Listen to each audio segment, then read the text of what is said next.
Vida longa e próspera, caros ouvintes. Bem-vindos ao Lore Científica, um podcast de mesa redonda sobre tudo que a ficção científica tem a nos oferecer.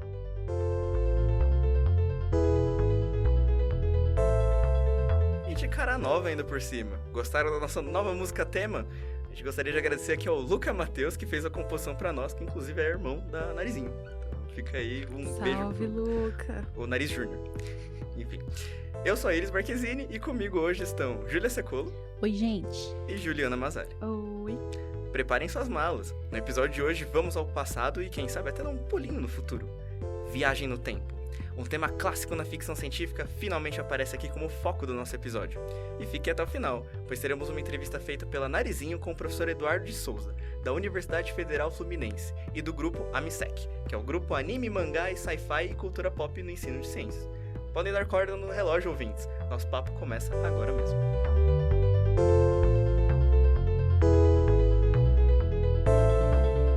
Bom, e para abrir nosso primeiro bloco, eu gostaria de falar um pouquinho, dar uma introdução científica ao que é viagem no tempo, no sentido de realmente definir, embora seja uma questão mais complexa, porque a ficção científica vai ter as próprias regras, por assim dizer, então isso a gente vai elaborar mais aos poucos, mas assim, vou usar de referência para falar da ciência aqui desse primeiro bloco uma revista que, na verdade, eu peguei emprestada de um professor, que é nosso ouvinte, que é o Belda. Essa revista aqui é do Belda. Eu tenho que devolver para ele, que é uma Scientific American com o título A Matter of Time, que na traduzindo é questão de tempo. E aí tem Tem um filme com esse nome. É verdade. Que eu não assisti esse filme ainda. Ele consegue... Enfim... É romântico, né, esse filme? Não sei. É romance, mas tem a ver com voltar no tempo também. Boa. Como o título sugere. E aí tem uma reportagem nessa revista que se chama Como Construir uma Máquina do Tempo, escrita por um cara chamado Paul Davis. E aí é legal que na própria linha fina da matéria, ali do subtítulo, ele fala sobre máquina do tempo, sobre a história do H.G. Wells. E é legal que ele começa o texto falando, por exemplo, como viagem no tempo é uma coisa muito mais, assim, de brincadeira entre os cientistas. Então, viagem no tempo, poderia rolar isso, kkkk, não sei o quê. Aí o Einstein veio com a teoria da relatividade e o pessoal, peraí, calma, não, o quê? Aí começou algumas coisas interessantes. Acho que a coisa mais legal do começo dessa revista é que ela já brinca falando que viajar pro futuro é fácil. Eu achei isso engraçado, muito engraçado, porque eu sozinho, 3 horas de sono, kkk, lendo a revista, nossa, que engraçado. Todo mundo virado. Estamos no final do semestre, tem que dar esse contexto aqui, mas, enfim, aí me pegou um pouquinho, porque ela já começa explicando, né, essa reportagem. Eu tô usando ela de referência, tá, gente? Porque essa revista já saiu faz uns anos, mas eu ainda decidi usar ela de referência, porque seria muito melhor ainda usar uma Scientific American do que, por exemplo, eu pesquisar assim no Google o primeiro resultado patrocinado, tá lá, encontrar uma máquina do tempo, isso é um negócio realmente duvidoso, sabe? Mas a gente sempre deixa o nosso e-mail aberto, que é contato.lorescientifica@gmail.com. É isso mesmo, gente? Confirmando. Yes. Se vocês quiserem mandar alguma correção, alguma canelada, por favor, mandem. Se quiser mandar elogio, pode mandar. Se quiser mandar hate... Iris, tá? Não manda no nosso e-mail, não. É ela que tá falando? Manda no DM dela. Não. Se quiser mandar cantada, pode mandar cantada só de Caralho, não, pra mim não. Aí Eu namora. tô compromissada. Que isso? Pra mim não manda, não. Mas pras outras pessoas aí... Mas se você quiser usar a cantada com a sua namorada... Tem esse ponto. É verdade. Tem esse ponto. Dar em cima do... O que é isso, gente? Acho que começou muito bem. Esse aqui é o bloco científico, tá? Só dando um contexto. Enfim, e é muito engraçado porque o Paul Davis, né, que é o cara que escreveu essa matéria, ele já começa brincando e falando sobre o paradoxo dos gêmeos, que seria basicamente o conceito ali da relatividade e que já foi, assim, intensamente usado na ficção científica, mas acho que cada um meio que vai ter sua referência disso. Acho que o Interstellar é o mais famoso, ou pelo menos deixou isso bastante, assim, o pessoal ficou chocado, assim, com a abordagem, que é que basicamente a gravidade poderia deixar o tempo, entre aspas, mais lento. Então, se você está num lugar que tem uma gravidade maior que a da Terra, por exemplo, já rola uma diferença de impressões de tempo ali. E aí uso o exemplo, por exemplo, de gêmeos. Gêmeos nasceram no mesmo dia, objetivamente eles têm a mesma idade, por assim dizer. E se um gêmeo vai, por exemplo, para perto de uma estrela de nêutrons, que tem bastante gravidade, e o outro irmão ficar na Terra, quando o irmão que fez essa viagem voltar, ele vai estar mais velho, porque a gravidade nessa estrela, muito possivelmente, é maior que a da Terra, então ele vai estar mais velho. E é uma coisa maluca, porque como assim duas pessoas não vão vivenciar o tempo da mesma forma, sabe? Nossa, eu não sei porquê, mas quando a gente fala dessas coisas de... porque Interstellar, né, a gente ainda vai falar... A gente vai citar várias vezes, gente, avisando já o ouvinte. A gente vai recitar várias vezes algumas coisas, porque, assim, não tem como não falar sobre elas em vários quesitos, tá? Então, não estranhem. Não é por falta de pesquisa, é só realmente que são coisas muito, muito importantes para esse tema. Sim. Mas Interstellar, eu também vou falar um pouco sobre isso. É muito doido isso. Eu não cheguei a assistir o filme ainda, então eu ouvi, tipo, resenha, eu vi um pessoal falando sobre. Mas é bizarro esse negócio, sabe? Mano, chegar num buraco negro... Porque o buraco negro em si já é um super mistério, né? É um negócio muito doido. Mas o fato de você estar perto de um buraco negro fazer com que, tipo... Você envelheça de uma forma diferente de quem tá na Terra. Meu cérebro não consegue contabilizar isso, sabe? É interessante, porque o próprio... Como é que fala? O próprio cientista, né, o Paul Davis, que escreveu esse artigo, ele até fala, assim, um momento... Pô, você só chegar perto de um buraco negro, hipoteticamente, já faria com que o resto do universo, sei lá, envelhecesse até o entre aspas, fim ao seu redor, porque é muita gravidade mesmo. Tipo, o resto do mundo ia realmente passar num piscar de olhos, sabe? E é doido, porque a gravidade, ela é um peso. Sim. Então, tipo... o Peso. A cara da Arisa é que tem a força-peso, né, na física. interferindo... Abre o microfone, Nariz. Abre o microfone. Parece que quer falar. Pode falar, Narizinho. O seu é 1, não é? Gente, dificuldades técnicas. Nem sei se o meu volume tá bom ou não. Nossa senhora, deu uma estourada incrível aqui, né? O Narizinho está na mesa, tá vendo ali umas ondas de som no computador. Habla, Narizinho.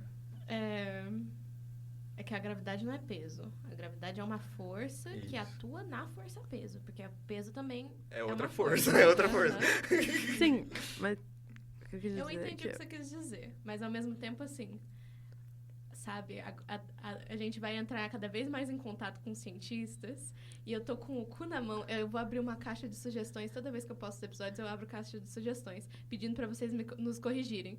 Eu tô com o cu na mão já do tanto de correção que vai ter. Porque ninguém aqui é físico. Ninguém aqui sabe física. É verdade. Ponto. Por favor, sejam carinhosos, né, gente? A gente é estudante de jornalismo. A gente, tipo, jornalista tem que, por si só, saber um pouco de cada coisa. A gente se aventura, tá? Mas não é por... Não estamos querendo invadir a área de ninguém, não estamos querendo saber mais que ninguém. Estamos estudando. Já comecei falando de mandarem e-mail justamente por isso, gente. Eu reconheço que, no fundo, o processo de divulgar ciências é um processo que é complexo, né? Inclusive, até entrevistei um cara que era vice-reitor na USP, ele fala, pô, eu gosto muito do termo difusão científica. Era interessante que esse cientista, ele mesmo falava como ele precisava realmente tentar simplificar muitas coisas que ele falava, mas, assim, é outra coisa ele tentar simplificar e eu tentar fazer isso, eu tentar compreender.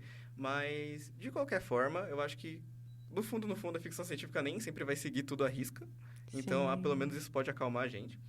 E, voltando, Interstellar, como a Júlia estava falando, é muito bom. Teve até toda essa questão, por exemplo, do buraco negro, que é representado ali na tela do filme. Foi uma simulação que foi super bem acurada cientificamente, pelo menos. Aí é interessante que anos depois aí veio a primeira foto do buraco negro. Então, tipo, e era realmente... dá pra ver mais ou menos que é parecido, muito foda. Assim. Então, é muito legal por esse sentido, né? Vou falar mais de buraco negro, mas só terminando assim essa parte. É isso. Então, basicamente, pelo fato de você ter a gravidade sendo muito maior em determinado lugar, isso vai fazer com que o tempo passe de forma mais devagar. Isso não faz nenhum sentido na minha cabeça. Na minha também não, amiga, mas tem coisas que a gente, tipo... Só aceita e fala, tá bom. Fala assim, se a ciência falou. Na cabeça da filha do cara do filme também não fez sentido. Ela lá traumatizada com o Daddy Issues. Coitada. Eu quero ver. Coitada. Enfim, e eu também só queria citar, né, que tem outras obras que abordaram isso. Então tem aquele episódio de Love, Death and Robots que tem o iogurte que saiu do controle. É muito bom. Que é um episódiozinho bonitinho, assim, né, que eles encontram lá uma sociedade dentro do freezer deles. Não, pera. O único episódio. Freezer, né? A sociedade do freezer ou do iogurte que fala? Caraca, eu acho que eu confundi os episódios então, mano. É o do freezer, que aí eles vão freezer? ver a sociedade evoluir. Ah, tá. Então não é o do iogurte, não. O do iogurte é que o iogurte, tipo, começa a literalmente falar com as letrinhas que põe do cereal. E aí, tipo, ele começa a governar o mundo. Não é esse que você tá falando, não. Você tá falando que a legal galera... que eu não assisti esse episódio, eu tô em choque. Amiga, é Agora, muito eu tô, legal, tipo, é muito legal esse. Não, esse aí que você tá falando é o do Freezer mesmo, que tem um casal que eles se mudaram, tem uma Isso. geladeira velha É. e tem um mundo Eu no freezer. assisti esse. É toda uma... Sim. legal. Uhum, E também uhum. tem, vai Narizinho, um episódio de Star Trek Voyager. Pra te deixar Narizinho, orgulhoso. meu sorrisão. Não, é legal que a Narizinho, tipo, ela não vai necessariamente locutar aqui, tipo, participar ativamente. Ela tá aqui como voz de Deus, às vezes. Voz de Deus. Mas é legal que ela mandou no grupo, pô, ninguém vai citar Star Trek aqui. Tem no meu roteiro lá Star Trek. Que é um episódio chamado Num Piscar de Olhos, em que basicamente a Voyager, que é a nave, ela fica presa num... Sei lá, mano. Eu esqueci de confirmar exatamente, mas ela fica presa, tipo, na atmosfera do planeta. E, basicamente, lá em cima, onde eles estão, entre as lá em cima, né? O tempo passa mais devagar e a sociedade embaixo deles, no planeta, tipo, vai passando milhares de anos. Tipo Então vai Freezer. cortando... tipo o episódio do Freezer. Só que é legal porque eles vão vendo, tipo... A Voyager, ela tem um papel muito importante, porque eles veem a estrela desde sempre. Então eles ficam assim, caraca, o que é aquela estrela? Nossa, que coisa esquisita lá no céu. Aí sei lá, vira um cara que seria pra representar, sei lá, a Idade Média. Aí um cara, eu acho que não é uma estrela, eu acho que na verdade é um corpo celeste, uma parada assim. Aí começa a ver, tipo, eles tentando descobrir, aí eventualmente descobrem, não, aquilo ali não é uma estrela, é uma nave. Aí eles, meu Deus, a gente tá sendo observado. Aí, tipo, em 2 horas eles veem uma sociedade passar, tipo, do que seria, óbvio que é uma visão muito ocidental, né? Mas ele passaria entre aquele estágio, digamos assim, de primitivo pra uma pessoa que já tá sabendo viajar pra outros planetas, sabe? Então é um episódio bem divertido porque vai vendo isso, sabe? Então, brinca com isso. E é um episódio que veio anos antes de Interstellar. Suponho que tem outros N episódios de Star Trek que brinquem com isso. Ou N outros contos de ficção científica. Tenho certeza que tem. Entendam também que quando a gente fala de viagem no tempo aqui nesse episódio, gente, a gente tá falando mais ou menos do que a gente tá acostumado. E provavelmente vai ter aí algum filme, ou série, ou livro, enfim, que você conhece. E pode mandar pra gente, que a gente vai adorar ouvir. Recomenda pra gente, manda lá no Pode Instagram, recomendar, manda aqui porque na às caixinha do vezes vai ficar de Spotify. fora. Então é isso. Tipo, eu mesmo vai ter um bloco que eu tava organizando que era sobre loopings temporais, acho que vai ficar pro outro episódio, né? Mas que eu fui descobrindo mais e mais histórias enquanto eu pesquisava pra ele, né? Ia verificando, então sempre tem isso. Voltando pra ciência, gente. É interessante que eu falei disso da gravidade, que a Gil achou que é impossível aí, que é... Como assim? Não falei que é impossível. Falei que não entra na minha Não cabeça. entra na sua cabeça. E também isso poderia acontecer na velocidade. Então, se um objeto estivesse na velocidade da luz, também passaria numa velocidade... a percepção de tempo, né? Passaria de uma forma diferente. Não vou entrar muito em detalhes de velocidade da luz, porque, de novo, eu não sei um exemplo de ficção científica que rola isso. Eu não sei, sei lá, o Flash. Mas eu também não lembro muito bem. E eu também não li muita coisa do Flash, então, sei lá, do O filme é personagem. horrível. Nossa, tu foi assistir esse filme Nunca nessa vi. bomba aí. É que tava naquela promoção do cinema, 10 reais. 10 conto. Pô, foi assistir Pearl. Esse aí, Pearl? Não, Esse é legal. foi mais antigo, eu acho. Mais antigo? Não foi... Olha aí. Não tava passando, não sei. Eu fui assistir Gato de Botas, acho, 2. Esse Nossa, é bom. gente, quanta coisa legal. Mas não é Viagem no Tempo. Enfim. Mas aí voltando para um conceito agora realmente mais científico, a Júlia até adiantou que é um pouquinho do buraco de minhoca. E é legal que enquanto eu tava lendo esse artigo aí da Scientific American, que eu tô usando de base para esse primeiro bloco, eu descobri a diferença entre buraco negro e buraco de minhoca. Explique, por favor. Buraco negro, então, fala assim, o que é um buraco de minhoca, né? Ele até brinca, assim, na revista que é Stargate, seriam, tipo, portões entre as estrelas, né? Que fala, assim, que seriam atalhos entre 2 pontos distintos no espaço. Então, seria basicamente um corta-caminho, é terrível falar isso, mas é... Um portal. E tem até aquela cena que o pessoal fica zoando, que é furo de roteiro no Interstellar, que do nada, tipo assim, Interstellar é um filme família, entre aspas, né? Tipo, um filme que, na teoria, ele é acessível pra todo mundo assistir, não é aquele filme complexo, tipo, ele é muito bom, mas ele, sabe, ele é introdutório. Pra quem não gosta de ficção científica, até gostar. E aí, tipo, vai explicar o que é buraco de minhoca, é o cara, você pega um papel, aí fura o lápis. Aí, tá vendo que tem 2 buraquinhos aqui? Um buraco de minhoca seria uma conexão entre 2 buraquinhos aqui, entre o papel dobrado. Aí o pessoal fala que é furo de roteiro, que fala, caralho, mano, eles são astronautas, por que eles estão explicando isso um pro outro? Entendeu? Mas, brincadeiras à parte, é uma forma de explicar de fato, então, dobra o papel, faz um furo no papel, tem 2 buraquinhos, eles se conectam, assim. E é interessante que a diferença entre o buraco de minhoca e o buraco negro seria que o buraco de minhoca, ele é uma coisa um pouco mais teórica, né? Ele precisaria de uma coisa chamada antigravidade para compensar a tendência de massas de implodir em si mesmas. Se essas massas implodissem em si mesmas, aí virava um buraco negro e ia ter essa gravidade ferrada aí por trás. A Júlia, vocês não estão vendo, óbvio, porque, como é que fala? O podcast é uma mídia áudio. Vocês não estão vendo o visual, mas a Júlia tá surtando aqui na minha frente. Não, Só de eu... aí eles começaram a falar, eu não entendi nada. Oh, meu Deus. Peraí, precisa ter antigravidade pra compensar a tendência de grandes massas de implodirem em si mesmas. Que legal! Então, porque o buraco negro ele teria muita gravidade. Então, se ele... Se esse corpo enorme tivesse muita gravidade, pum, ele vira um buraco negro. Agora, mas pra um buraco de minhoca, se for pra... Entendeu? Pra ter um buraco de minhoca e não virar um buraco negro, teria que ter isso. Nossa, é tipo um regulador. Isso! Não, pensar assim, isso. Eu tô me sentindo meio burra. Oh, meu Deus. Tô Amiga, tentando o meu ler máximo. umas 3 vezes, eu acho. Estou tentando... Desculpa, Bigman. Desculpa, Átila e a Marino. Desculpa... Desculpa todo mundo aí que é cientista. Desculpa, Carl Sagan. Não consegui divulgar ciência no podcast. Enfim. Desculpa, Eduardo. Mas seria essa ideia, gente. Buraco de minhoca é algo muito mais teórico. E pra ele existir, teriam que ter condições. A antigravidade é uma dessas condições. Senão ele não ia dar certo. Entendeu? Ele ia virar qualquer outra coisa. Que no caso, estou usando o buraco negro. E é legal porque a parada é que o buraco de minhoca, como eu usei o termo de atalho, né? Ele levaria pra algum lugar, né? E enquanto o buraco negro ele não levaria pra nada, entendeu? Tipo, ele... Né, nada. Ele até fala no... Leads to nowhere, na revista, tipo... Que não tem como entender ali. E você precisaria criar, então, um buraco de minhoca pra viajar. Só que o buraco de minhoca é uma coisa muito mais teórica. A não ser que alguém encontre um dia, tipo... olha, é um buraco de minhoca, vamos entrar nele. Tipo... Que é uma coisa meio Interstellar, inclusive.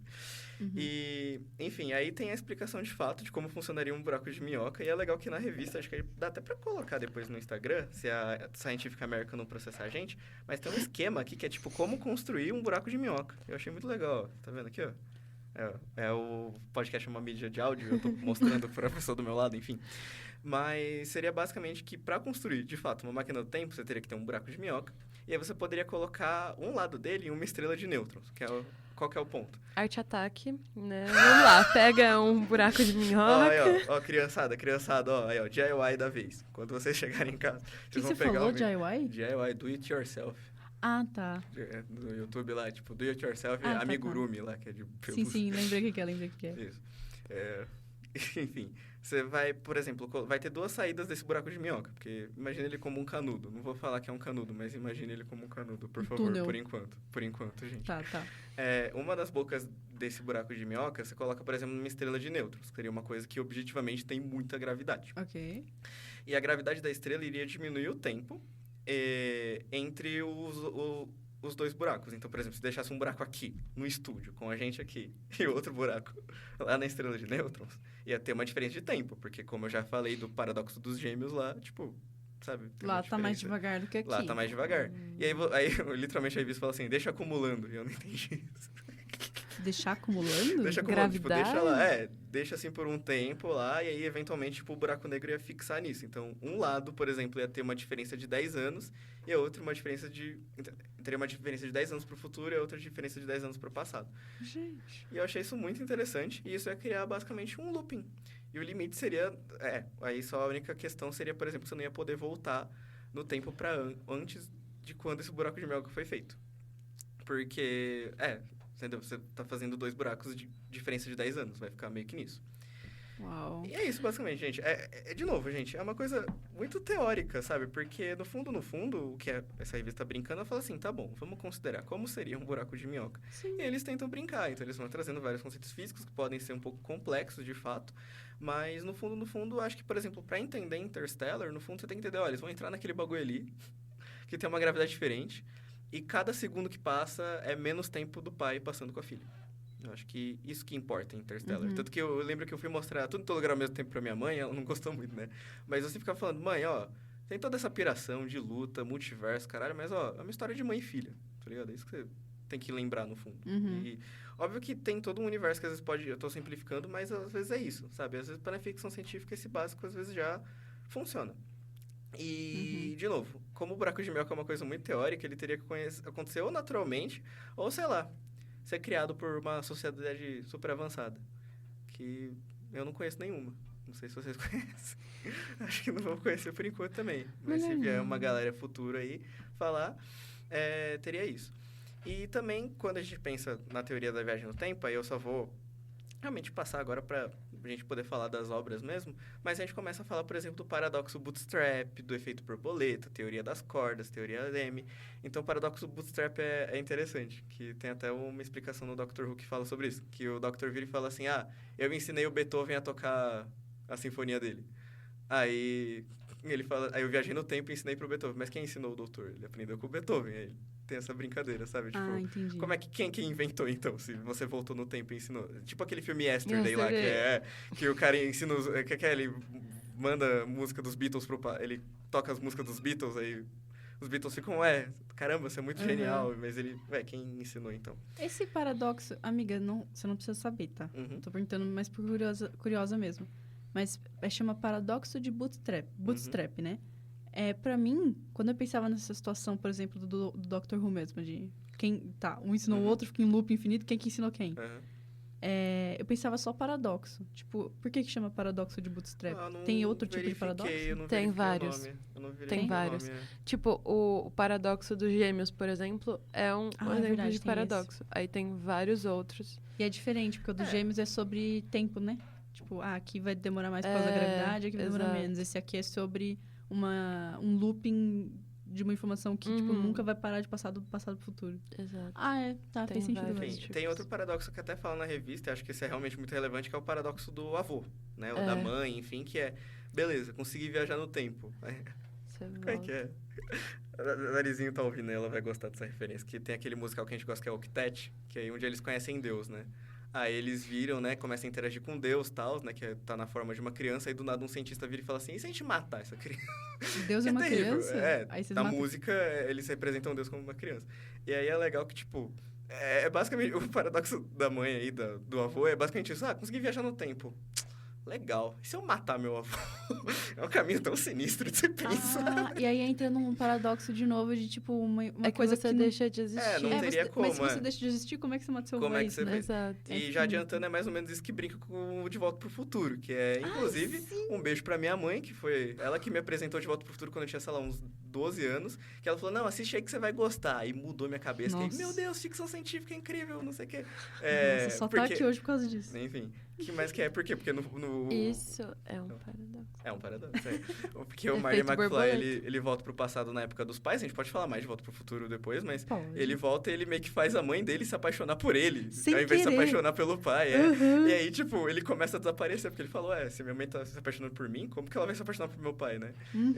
Então, tipo... eu acho tão divertido isso. Então é muito legal. E tem até a piada que ele começa a tocar Chuck Berry na guitarra anos antes do Chuck Berry tocar. Aí ninguém entende. E aí o Marty vira pro cara e fala assim, vocês não vão apreciar, mas seus filhos vão gostar.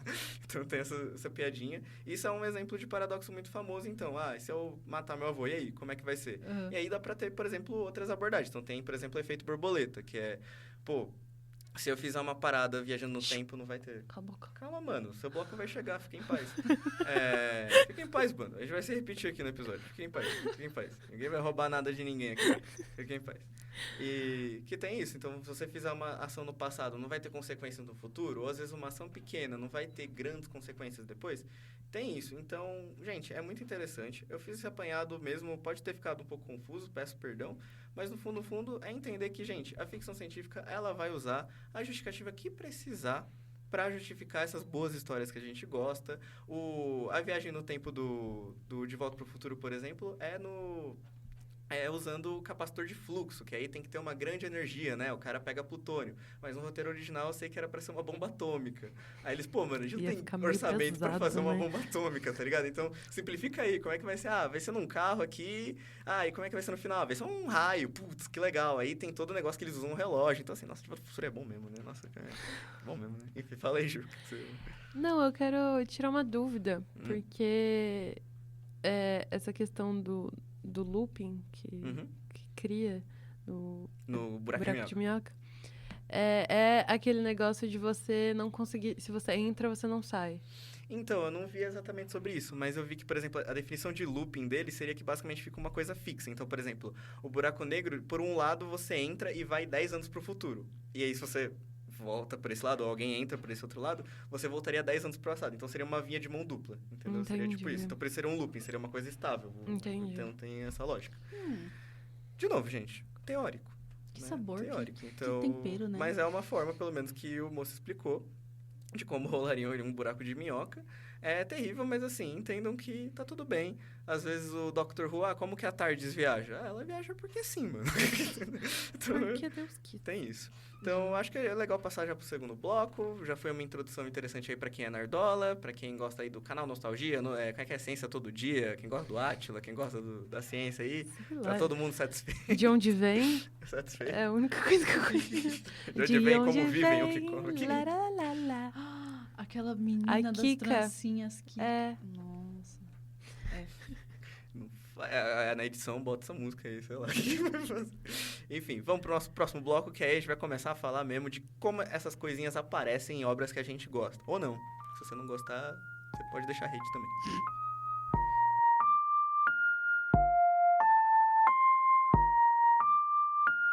Beleza, gente. Júlia aqui, então estamos entrando agora no segundo bloco. Já vou avisando, então, que vocês ouviram no primeiro bloco, o Narizinho dando os pitaquinhos de sempre. O Narizinho decidiu entrar. Então, o Narizinho agora está oficialmente ligando seu microfone ali na mesa e vai participar com a gente do diálogo. Não estranhem, tá bom? Narizinho, pode... Na verdade, é que a Narizinho viajou no tempo, ela veio do futuro e agora ela tá aqui. Ela então, apareceu. Eu percebi que no bloco passado falaram atmosfera em vez de órbita. Aí a gente percebeu. Não tem como eles ficarem Desculpa aí. Porque na hora que eu falei, a nave do Voyager ficou presa na atmosfera, eu percebi que eu tava falando merda, mas eu falei, eu não tô lembrando outra palavra. Então, você vê a necessidade da Narizinho tá aqui viajando no tempo pra participar da gravação. Então agora a Narizinho tá aqui. Foda-se, é isso.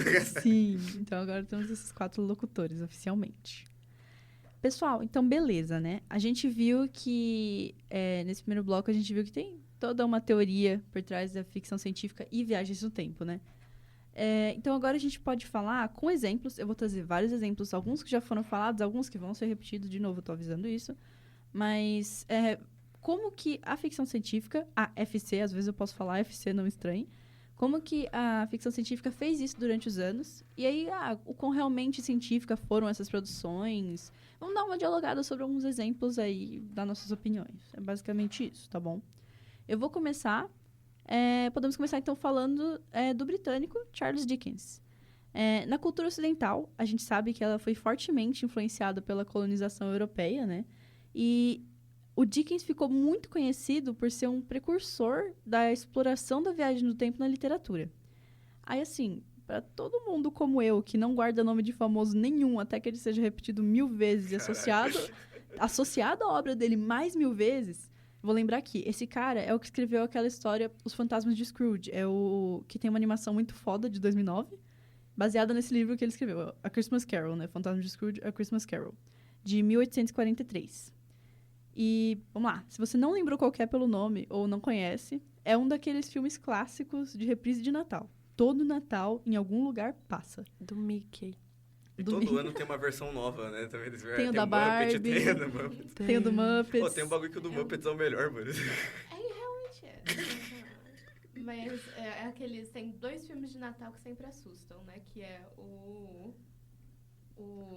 esse dos Fantasmas de Scrooge e aquele do Expresso Polar. Meu Deus do céu, 2 filmes que eu assisti quando criança e eu ficava assim, tremendo de medo. Tinha medo do Expresso Polar? Uma animação medonha. Ficava tensa. Eu ficava tem várias estresse, Você falasse o Grinch do Jim Carrey. O Grinch eu achava engraçadinho. O Grinch não dá medo. Como é que é todo mundo no o Expresso Polar? O Grinch do Jim Carrey não dá medo? Não. Eu não lembro. Em comparação com os fantasmas do Natal? Não, os fantasmas do Natal do Scrooge me dava arrepio, principalmente o do meio. O do presente. Das crianças na saia dele. Nossa, eu me arrepiava toda. Na moral, acho que eu fui a única com a infância normal. Porque todo mundo tem medo do Natal. Eu não tenho filme de medo. Normal, entre aspas, né? Porque não conhece nenhuma dessas obras. Estranho Mundo de Jack é um filme de Natal. E eu tinha medo. Não é. Do Estranho Mundo de Jack? É no Natal. É um filme de Natal. O filme se passa no Natal. Ele não é do Halloween. Ele é de Halloween e Natal pra mim. Exatamente, ele é dos dois. Esse. Igual Gremlins é dos dois também. Porque é assustador, mas é verdade, Gremlins é do Natal. Qual é que é? Aí meu pai caiu da Gente. Cara, a primeira vez que eu assisti Gremlins foi com a Narizinho. Aí é legal que, teve a cena que a menina começa a descrever que o pai dela foi entrar pela chaminé, só que ele morreu na chaminé. Que horror. Aí eu em choque, assim, Narizinho, Narizinho, que porra é essa, esse filme, mano? Do nada. E eu rachando o bico. Gente, é uma das coisas mais distantes do mundo. Porque você tá vendo aquelas criaturinhas e elas são engraçadas e elas são assustadorzinhas, não sei o que. Daí, do nada, clima tenso entre os brothers. Porque eu não gosto do Natal. porque o meu pai morreu. Uma mini história de terror, né? De suspense, de luto, trauma, né? Enfim. Caraca. Se bem que esse episódio é especial de Natal, né? Quase. Ou não? Eu voltei do Natal, voltei pro passado pra falar que esse episódio é de Natal. Caralho, comeu panetone, né? Mas então, pra quem... A gente avançou um pouco na conversa, mas se você não lembra desse filme dos Fantasmas de Scrooge, ou, tipo, você só não conhece, porque, né... A audiência mais nova, às vezes a gente tá velho o suficiente pra isso acontecer. Ou você é alienado, igual o Iris. Caralho, mas como assim? É que eu conheço a história. Eu adorei que é o Sujo falando mal lavado, né? Porque a Juliana não sabe nada de ficção científica. Não mesmo, mas isso eu já sabia quando eu entrei. Só dando contexto, é que ia ter esse episódio, eu ia ler o livro do Dickens, o Conto de Natal. Eu não tinha lido ainda, eu não tinha, tipo, visto os desenhos. Se eu assistia, eu era muito criança. Poser. Aí eu ia ler, só que não deu tempo. É isso. Eu cheguei no primeiro Fantasma. Achei muito foda, mas é muito bom. E o Dickens escreve muito bem. Tá fora do podcast, amiga. Ele tá... O que é? Eu gosto mais da Emily. Emily? Justo. Eu prefiro Tolstói. A Sofia Tolstói também, que ela escreveu o livro junto com ele. Tem todos ela. Polêmica aí. Pode continuar. Do nada, parada pro hashtag feminismo. Hashtag feminismo. Mas a história da Sofia Tolstói é muito foda, tá? Pode ler lá, ela uma pesada. Esposa, filha... Opa. Não, era a esposa do Tolstói, a parada que ela era uma escritora, e só que ela nunca foi reconhecida. Tipo, Guerra e Paz, não quer ter sido escrita se não fosse não o teve a papel mesma dela. vibe com o Einstein? Sim, nessa vibe. Não, por aí, exatamente. Muito por aí. Hashtag feminismo. Só que que eu não sei se o Einstein traumatizou a esposa dele no nível que o Tolstói traumatizou a Sofia, mas tudo bem. Gente, eu não quero destoar ainda mais do assunto. Olha lá. Esse microfone é uma arma na minha mão, porque daí eu divago muito. Narizinho, interfira quando for necessário. Não é nem necessário, mas isso me lembra de uma outra situação que eu reassisti recentemente. Acho que é... Eu lembro que o nome em inglês é Big Eyes. Que é do... Vou pesquisar aqui, se vocês ouvirem. Burton, eu acho. Ice. Que é com a Amy Adams. Que é justamente isso. E é baseado em fatos reais. Que é de uma... artista. Ice de gelo ou ice? Eyes de olhos. Ah, isso. É que apareceu um monte de olho aleatório. Não, mas é isso mesmo. Ela é uma pintora que ela pintava esses retratos com os olhos bem grandes. É do Tim Burton, sim. É do Tim Burton. E...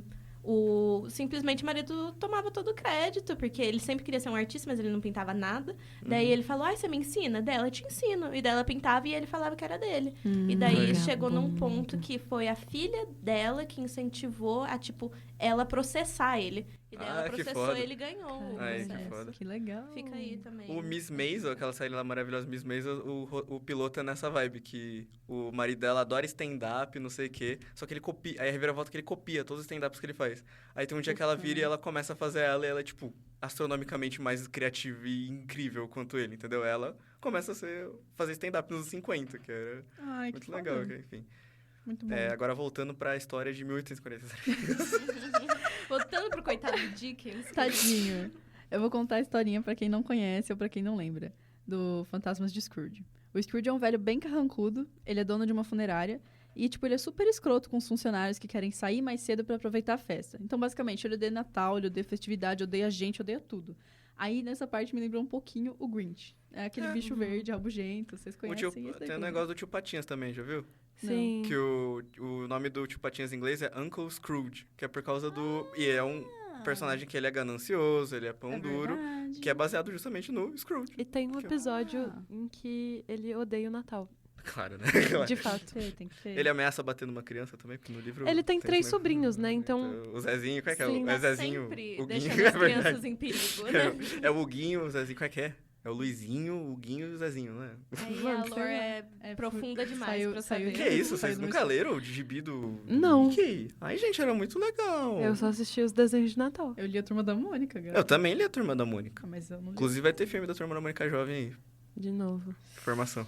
É verdade, né? Nossa, Sem fica aparecendo a o trailer Julia. no YouTube, eu fico assim. Sem a Julia Benite. Ou se tivesse... Me deixa muito Caralho, é legal, né? frustrada. Porque a gente assistiu a série, né? Junto. Sim. A série da Turma da Mônica não é ficção científica, mas é muito boa. Fica aí a recomendação. Eu vou colocar aqui no post do Instagram, vai aparecer. A série da Turma da Mônica é literalmente David Fincher, só que Turma da Mônica. Tipo, sei lá, filme de suspense, de crime, Carrie, Como sei é que é o nome daquela... Tem uma que é de uma mulher que ela investiga as coisas. É um filme muito clássico. num geral... É Silêncio dos Inocentes. Não, Isso, porra. Eu pensei nesse. Então, você não pode falar uma mulher que investiga coisas e achar Meryl que a gente vai Vistão, saber. sei lá, True Detective quarta temporada. Carmen Sandiego. Carmen Sandiego. É no Natal? Não. Amiga, então... É ficção científica, não. então realmente não faço... Falando de Turma da Mônica. Ah, mas Turma da Mônica tem o melhor filme de viagem no tempo, que é Turma da Mônica, uma viagem no tempo. É verdade. Esse filme é bom, hein? verdade. Anota isso. É Nancy Drew. Nancy Drew. Ah, tá. Quer dizer, eu ouvi falar, mas eu não sei o que é, não. É um clássico. É o quê? Um clássico. Pra Pra mim. mim. É um Kafka. Pra mim. Pra mim, pegou. To me. Mas é mesmo. É mesmo, real oficial. Nice. Delícia, delícia. Obrigada, me senti validada. Voltando pra história do Scrooge, ele é muito desprezível com as pessoas que estão tentando ter esse momento lúdico com a família. E aí, quando ele vai dormir nessa noite da véspera de Natal, ele é visitado por 3 espíritos. A gente mencionou alguns deles agora. Natal passado, presente e futuro. E esses espíritos levam ele numa viagem muito louca pela vida dessas pessoas que ele maltrata, até, tipo, a própria vida do Scrooge. Enfim, vale notar sempre que, claro, essa história é carregada com muito moralismo europeu. Ou seja, uma moral religiosa cristã. Aí, tipo, você vem com uma mensagem final, que é basicamente, tipo... Trate os outros como quer ser tratado e você vai ser feliz porque vão te tratar bem de volta. Não julgue uma pessoa sem conhecer a vida dela. Viva o Natal. Jesus nasceu. Se você não é feliz nessa época, você é o problema e precisa de uma jornada espiritual pra ver como que a vida é linda. A coisa da Top Term, assim, do nada. Do nada. É isso aí. Então, o Dickens falava com essa voz, inclusive. Ele falava. Que teve um dia... A única vez que ele fez um teatro foi... Que ele lendo a história, ele fez com essa voz. O fantasma do passado, ele fazia assim. O ponto de tudo isso é uma das primeiras obras ocidentais que explorou a viagem no tempo e foi de uma forma assim, meio que, mental, espiritual, mas tipo assim, ela fez um sucesso danado. Foi, tipo, querendo ou muito não, sucesso. foi uma introdução pra muita gente desse conceito. E eu acho legal que, de novo, eu tava lendo, eu achei interessante que bem essa ideia, tipo, dele... Tipo assim, ele viaja no tempo, mas ele não interfere no passado. Tipo, ele só assiste. Isso é uma diferença muito legal. Tipo, e até brinca com essa coisa teatral. Ele tem que só assistir as memórias dele. Isso já ferra tudo. E é até interessante que, tipo, o Dickens, ele até tinha essa coisa bem de criticar, assim, como é que é o capitalismo que estava surgindo ali. Sim, ele é bem crítico. E por exemplo, o Scrooge, ele vê... De novo, gente, eu não consegui terminar de ler o livro, peço perdão, aí, poser, mas assim, é muito foda, porque ele realmente, ele vê, tipo, as memórias dele que, na teoria, não tinham toda essa modernidade, essa época de modernidade, ele fica em choque, tá ligado? Ele fala, caraca, eu era uma pessoa sozinha e, meu Deus, sabe? Então... É que eu acho que você pontuou o fato dele não poder interferir, né? E eu acho que pega muito no fato de, ao contrário da ficção científica, como a gente conhece hoje, que é uma coisa mais corpórea, eles eram espíritos. Sim, é magia. Espírito do Natal passado, presente e futuro, sim. Então era bem isso mesmo. Dito isso, muito divertido. Dito isso, o Robert Zemeckis, que é o cara que criou De Volta pro Futuro, ele falou: Conto de Natal é a melhor história de viagem no tempo já escrita. O cara do De Volta pro Futuro assumiu isso. Ele falou: olha, pra mim essa história é a mais incrível de todas. Christmas Carol? No original, ele fala: não, o conto original é muito bom. Eu fico, caraca, que legal, né? Porque, tipo... Fez diferença, né? Vocês estão vendo. Aí, uma segunda que a gente vai citar agora é o que já foi falado pela Iris também, o H.G. Wells, ou H.G. Wells. O nome dele é Herbert George Wells. Vamos lá. Aí, em 1895, né, não muito tempo depois da história do Scrooge chegar para nós, a gente tem a criação do livro A Máquina do Tempo, The Time Machine. E aqui, de novo, a gente tem na cultura ocidental a viagem do tempo deixando essa questão um pouco mais espiritual, ou uma coisa mais assim, para se tornar uma coisa mais física. Mas, mesmo assim, essa é uma obra que explora bastante o soft sci-fi. Então, ela explora bastante morais, desenvolvimento social do humano. Pra vocês terem uma noção, assim, a tal da máquina do tempo dessa história, ela é descrita como, aspas, uma coisa de latão, ébano, marfim e quartzo translúcido e brilhante, fecha aspas. E a história dele é basicamente assim. O quê? A casa da Tinkerbell. Casa Como é? Casa da Tinkerbell. O Peter Pan viaja no tempo, ele não quer crescer, tá preso ali, não sei. Nossa, é verdade. Pô, real. Parei pra pensar. Caralho! Não é que ele viaja no tempo, mas ele... Caraca, não, ele vive no a Terra negro. do Nunca... ele vive num buraco negro. A Terra do Nunca não passa. O tempo é isso mesmo. Amiga, é gravidade. Eu, pronto. Pronto. Viu? Como é que você acha Pan que ele só voa? Odiava Peter Pan quando Ih, voltamos criança, a falar moleque. de Disney, narizinho. Infelizmente. É. mas Não, eu tudo achei que ele bem. tava falando... mas... Eu achei que ele tava no original, mas Gente, ok. daqui a pouco vai vir O o original segmento é de da Marvel, entendeu? Não, Então, o livro. assim... É que na escola eu tive que ler, eu Bem odiei rapidamente. Peter Pan. Odiei ler na escola Peter Pan, não sei porquê. O dó da criança. Oh, E a história desse livro é o seguinte, basicamente. Um cientista, que é denominado na história o Viajante do Tempo. É o nome dele. É, tipo... foi o que eu fui entendendo. Se alguém Sim, tiver sim, mais sim, alguma sim. informação, Não, acrescente, por É favor. que é uma coisa meio Hannibal Lecter, tá ligado? Tipo... Ai, não fala assim que eu fico toda arrepiada. Ué, como assim o Hannibal é canibal? E como assim o cara que foi chamado de viajante no tempo? Você já viajou no tempo? Então tem esse cara que ele é o viajante do tempo. Ele inventa essa máquina e apresenta ela pros amigos. Fala, olha... Ai, caralho, bati aqui. Ele não fala isso, não. Ele fala, olha, uma máquina do tempo, não sei o quê. E assim... O que foi, amiga? Ai, caralho, ele não fala isso aqui, não. É importante pontuar. O cara no Contexto. livro, do nada, no livro de ficção científica, o maluco, ô caralho, bati aqui aí. Não, pera, oi amigo, tudo bem? Essa aqui é minha máquina do tempo. É que aí o Júlia bateu, ficou corrigir, eu olhei pra narizinho, o nariz quebrou.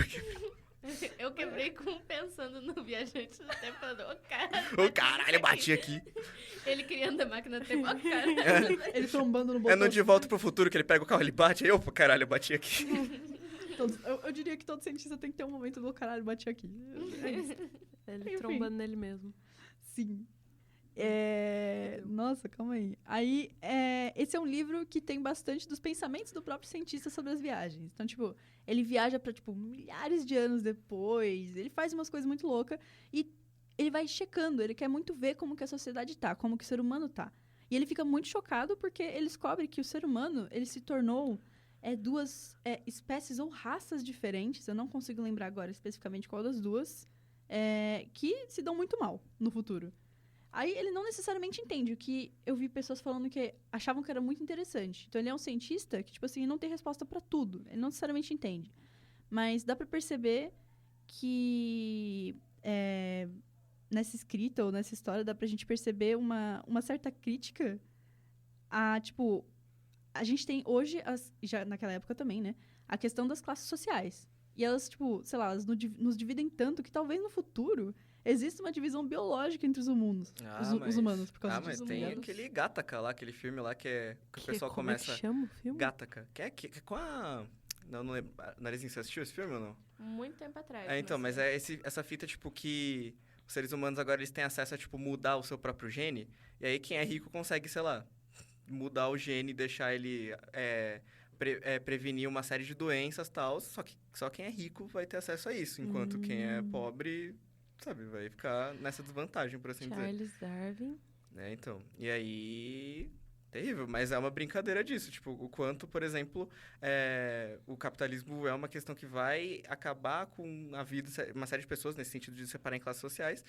E isso realmente pode mudar a forma como as pessoas interagem com a natureza e tudo mais. Inclusive, eu não vou lembrar o nome agora, mas já que a gente tá falando de tempo, tem um filme em que a moeda de troca é o próprio tempo. Sei. Amanhã. Caraca, a gente não anotou esse Poder filme, do né? Amanhã? No Limite do Amanhã. No Limite do Amanhã. É Caraca, a gente muito não... bom. Pô, a gente podia ter dado mais atenção pra Esse esse mesmo, filme. é No Limite Não, do não, Amanhã. nesse não. Não, errei. É outro. O Poder do Amanhã. É alguma coisa do amanhã, né? Mas... Não, o Limite do Amanhã é de guerra aí. O Poder do Amanhã? O preço do amanhã. O preço do amanhã. Pô, Era uma excelente mais tradução, óbvio, hein? né? É o preço, né, cara? Nossa, qual que é o dinheiro? O dinheiro é tempo, né? Não sei o que da manhã. Deve ser o limite da manhã, deve ser a guerra do limite da tempo, manhã. deve O ser... poder da manhã. O poder da manhã. Ai, quanta gente branca no elenco, olha. Realmente. Eu abri aqui Caralho, pra tem gente o ver. Peaky Blinder aí, o Oppenheimer, tem o Cillian Tem Murphy. É o Justin Justin Timberlake, a Amanda Seyfried. O amigo do Justin Timberlake é o Leonard do Big Bang Theory. Meu nesse Deus, filme. verdade. Caralho, é mesmo? É. O nome dele é Borel. Uau. Ai, gente, Gil, você gostou desse filme? Eu achei ele terrível. Terrível, Cara, é terrível. que eu não lembro muita coisa, mas eu achei genial o conceito. Na época O eu me conceito diverti, é na época eu me diverti. interessante. Mas Mano, eu tô achando mais. que eu assisti só partes desse filme que a minha irmã tava assistindo, era criança, eu olhei assim, vou assistir Jogos Vorazes, que eu gosto muito. Inclusive, assistiram? Assisti! Oh, eu tenho que comentar, eu li o livro, tá? Eu não Eu assisti. li o livro aí, ó. Eu tenho que comentar com a narizinha. É Jogos assisti Vorazes ainda. qual agora? O novo aí. Das serpentes. É, a cantiga Como é que é? Dos pássaros e das serpentes, né? Isso. Ah, tá. Foda. Que a gente fez resenha, aliás, num outro episódio. Então, escutem os nossos episódios. Aí eu não tinha lido tudo. Aí eu li tudo agora. Muito bom o livro. Então, de novo, pra lembrar você, ouvinte, caso você esteja ouvindo isso em um horário, dia, época diferente, você esteja ouvindo no futuro ou no passado, é que saiu recentemente, né, esse filme, da adaptação do livro. Então, por isso que a gente tá comentando. Eu acho muito legal essa brincadeira, porque podcast fica aí pra sempre, né? Se quiser. Olha aí. Muito bom o filme, podem assistir. Fica aí a recomendação. Eu tô tentando. O nosso podcast é uma cápsula do tempo. Isso é verdade? Sim. Metalinguagem. Tá vendo? Então, continuando, agora vou falar do Francis Scott Fitzgerald. Espero que eu tenha falado certo esse nome. É Fitzgerald. Fitzgerald? Isso. Fitzgerald. Eu adoro essa palavra. Eu nunca tinha ouvido essa palavra. Ele escreveu em 1922 a obra O Curioso Caso de Benjamin Button. E esse teve uma adaptação para um filme em 2008 que ficou muito, muito conhecida. E, assim, de novo, caso você não conheça, ou caso você não lembre, é a história de um cara que nasce velho e, ao contrário do resto da humanidade, ele vai ficando cada vez mais novo com o passar dos anos. Aí, a mãe dele morreu quando ele nasceu e o pai dele abandonou ele numa porta de uma casa qualquer. Era muito feio. É um bebê todo enrugado. Um bebê velho, né? Aí ele abandonou e a pessoa que tava na casa decidiu cuidar dele e ajudar ele. Eu tive uma ideia de fanfic. Uma fanfic que é o Benjamin Button, só que ele é Moisés. Aí ele é abandonado. O que você tá inventando aí? Sabe Moisés? Não é Moisés que é abandonado lá no rio? Não, a mãe dele protegeu ele jogando ele no rio, não abandonou ele. Não, então, mas a gente adapta aí, entendeu? A gente adapta. Aí, mas o Moisés ele envelhece ao contrário, aí é uma criança recebendo as placas dos 10 mandamentos. Vamos ver se eu entendi. É uma fanfic da Bíblia ou Só é uma fanfic de Benjamin Button? Os dois. É um crossover. É um crossover. Daí o Moisés conhece Benjamin Button. ChatGPT escreva um crossover entre Benjamin Button e a Bíblia. Bíblia Button, Benjamin Bíblia. Benjamin Bíblia. Tá aí a ideia, Ju, se você gostou aí. Amiga. Eu tenho mais o que fazer.